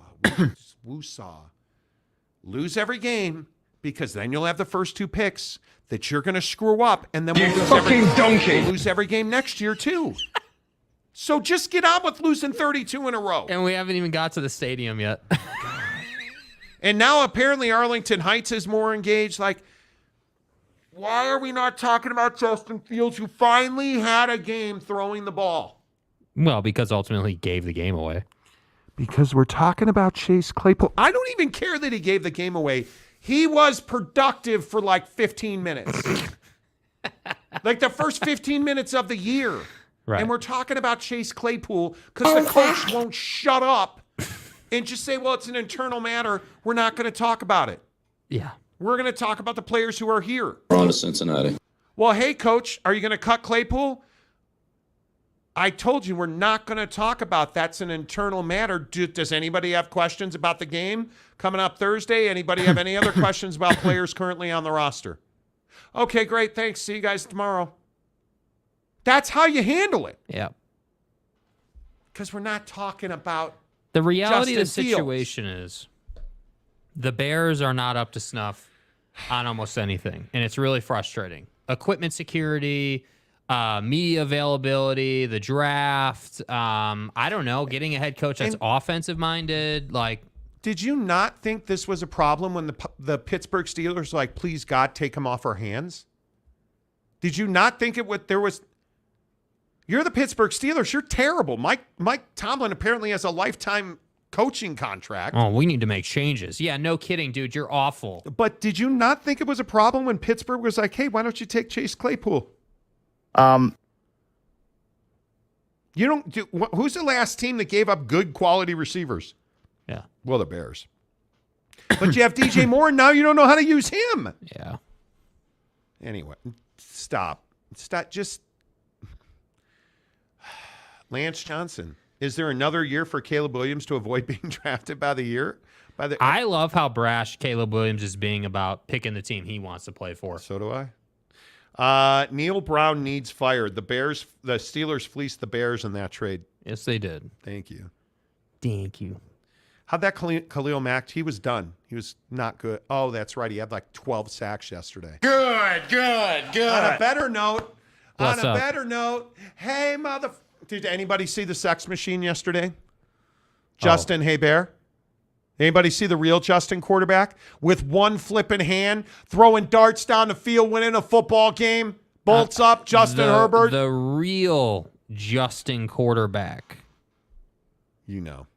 All right, couple real quick. And I can't believe I'm going to say this out loud. Stay hard. Disney is being sued for a wedgie. So apparently there's a water slide ride. Yeah. Put on a bathing suit. Mm-hmm. If you're a female, apparently you put on your bathing suit and you ride down the water ride. And it violently forces water inside your body. Yeah, so this water slide. No, Jake, I said that it violently forces water inside. Right, we're going to get to that. I just want to paint the picture of this water violently. slide. Yeah, violently. Water inside. This water slide, quote, based on Disney's website, quote, near vertical 5-story drop in the dark, descends 214 feet and plunges riders into a pool of water to end the ride. The suit, someone got injured, a female, on this water slide. Forced water inside. Yeah. The suit, which was filed last week in the Circuit Court of Orange County, Florida, alleges that Disney knew or should have known of the risk of painful, quote, wedgies, particularly for women. Quote, specifically when a rider of the slide reached the bottom of the ride and traveled into the pool of water designed to stop further travel, the force of the water can push loose garments into a person's anatomy, an event known as a wedgie. I'm sorry, did you say forced loose garments into their anatomy? Because of a woman's anatomy, the risk of a painful wedgie is more common and more serious than it is for a man. Okay. I'm sorry, wait. Because of the female anatomy, the wedgie, which forces garments into your anatomy by forcing water violently inside the... So for a woman... Kitty cat juices is not all over the place. So you're saying that these clothes went to heaven with You water. have to check it before you wreck it. So the water and the clothes partnered up and went to heaven on this lady. What needs to happen is we need to put all of the douche canoes like him into a box, lock that box, and throw it into the ocean. Right? That's what they do with demons. So let me... Jake, I'm curious, how did her husband react to this? She's suing for $50,000. So they're suing for damages exceeding $50,000, exclusive of interest and cost. And the suit alleges that Disney was negligent and breached its duties of reasonable care in failing to provide protective clothing such as shorts for the slide, failing to warn McGinnis and other women of the risks and other design and safety failures. The suit says that McGinnis assumed the appropriate position with her ankles crossed as instructed, but she became airborne toward the end of the slide and slammed into the slide, which increased the likelihood of her legs becoming uncrossed and otherwise exposing herself to injury. Court documents say that McGinnis suffered, quote, severe and permanent bodily injury. Damn! Really? In addition to the count of negligence, a second count of, quote, loss of consortium relates to Emma McGinnis's husband, Edward McGinnis. Oh, boy. Quote, as a direct and proximate result of Disney's negligence as described above, Edward McGinnis has suffered loss of his wife's care, comfort, consortium, support, and services. That means that they can't have marital relations? Dude. So you're saying that this slide broke her vagina? Is that a real question? Bro, first of all, and this is, now listen, guys. This is just, if you felt these balls. Why don't I go on water slides like this? One, I'm fat. And two, I don't want to break my balls. Seems like a great opportunity to slurp and splash. Right? I don't go on 50-foot dark tunnel waterfall drops because I like my balls. It's actually 214 feet, but who's counting? Bad. I don't go on 214-foot water slide drops because I like my balls. It's not the best situation, and we all know that. Let me add, and I'm not an anatomy major. Macaque. She broke her vajayjay. Right. Because water and clothing were violently projected wedgie style into certain parts of your anatomy. What do you think is going to happen to your bait and tackle when you go 214 feet through a dark tube into a deep pond? This has Titan sub vibes all over it. No. The answer is no. Nobody said boo. Yeah, the answer is no. Now, should she be suing for this? I have no idea. It actually sounds like she was damaged. Apparently. Mike Smith. Oh, God. When the water parts the labia major and minor like Moses and the Red Sea, resulting in vajayjay blowout. Okay. That whole thing's... Here I am. Okay. Throw both of them off the table, top of the slide. Yeah, then they can't sue. He doesn't like that it basically like throwing a hot dog in a hallway now. Wow, bro. Chill, wow. dude. Honestly, I'd start stroking guys. Woodworth, Dude. Now I know why so many women were in line when I was there. Hell Bro, no. chill. Giggity. So you're telling me marital relations are only worth $50K? That's what I'm saying. If you're suing Disney, are you not suing for millions? Come on If now. I could never have relations with Mrs. Monty again, it'd have to be a hell of a lot more than $50K. It's an erection. Yeah, no. All the girls waiting in line for the water slide. Mm-hmm. Daniel Dixon. Come on now. As someone who has worked at hospitals, I could tell you stories that you wouldn't believe. Come on. Jeff Woodworth, dude, got outplayed by the water slide. Seriously. Right? Stock. I don't know. I don't know. And finally, my iPhone 15 Pro Max. So bricked up right now. Rocket ship is at home. Must be nice. Sitting here preparing for the show. Must be nice. Phone rings. It's Mrs. Monty sending me a video call. So I see her beautiful face pop up on my current. I'm driving to work today, and I call Jake. I'm like, hey, do you want me to stop for a bucked up? Because we're kind of running low on bucked up. It's like, you want me to stop and get you a cold bucked up? You went, no, I'm good. And we're talking about this, X, Y, Z. My phone just turns off. Like he asked me a question, and my phone just turns off. No, I guess not. Done. Don't tell me that Apple doesn't do some kind of magic fairy dust on your phone when you order a new iPhone, bro. You order a new iPhone, your current phone is going to take a dump while you wait for your new one. I'm just telling you. Like on Friday, we're sitting here, and my phone did whatever, and I just start getting notifications from like ESPN of July Cub games. You're welcome. Like I can't remember what the other. Oh. Like my Ring doorbell notifications from ding, ding, ding, ding, ding. Like for like 15 minutes. What? Weird. So the new rocket ship's at home. Yeah.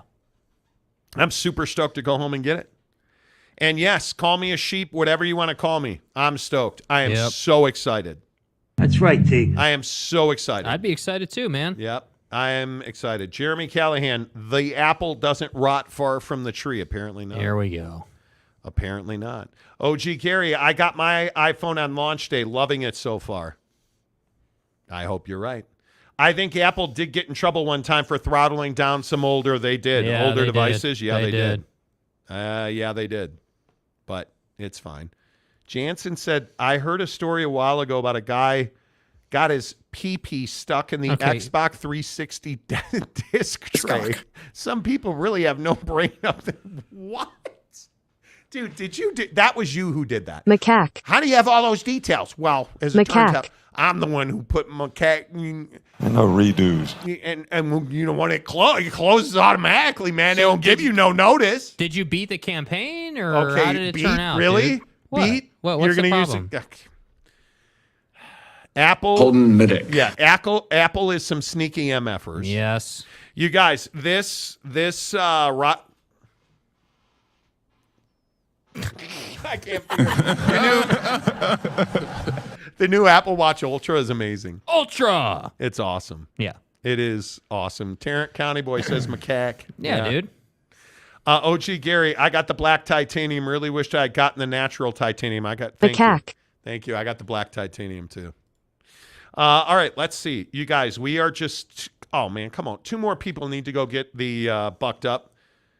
I told you we wanted to do 100 this month. Yeah. We are just 3 samples of buckshot away from half that. Yeah. So 3 more people. Come on, right now. There's Do 222 people watching. Go get the buckshot samples. It's in the description below. You get 6 free buckshots sent right to your door. Hook it up, BuckedUp.com. If you need your sups, you need energy drinks. They have a great variety pack of Bucked Up energy drinks, always 0 sugar. Get your proteins, get your greens, whatever you need. BuckedUp.com. Use the promo code Monty20. But right now, I need 3 people to go get samples of buckshot. Hook it up, BuckedUp.com. The link is in the description below. As always, the Monty Show is brought to you by The Advocates, theadvocates.com. Venmo The Advocates. They're helping homeless kids enjoy Halloween. They're giving homeless kids Halloween costumes. They need your donations. You can always send a Venmo to The Advocates. Make sure you tell them you heard about it on the Monty Show. Advocates donations on Venmo. Advocates donations on Venmo. Thank you, as always, for supporting the show. Until tomorrow, say goodbye, Jake. Goodbye, Jake.